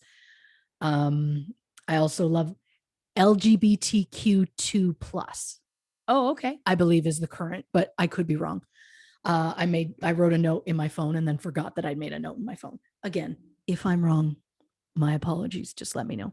Of course. But we will have a case every day to put some light on it. Absolutely. And then we have a few episodes throughout the month, which we will get into later. Yes. But the very first episode is the very first day of June, I believe. So the first of the month. Yes. Do you want to tease the episode? Do you want me to just give you a lead in? I think you should do it because this is one that you chose, and I think that you should lead it in. Oh. On the next True Crime and Cocktails, Deepwater, the real story. This is I think this might be, aside from the they all run together, the House of Horror, House of Terror.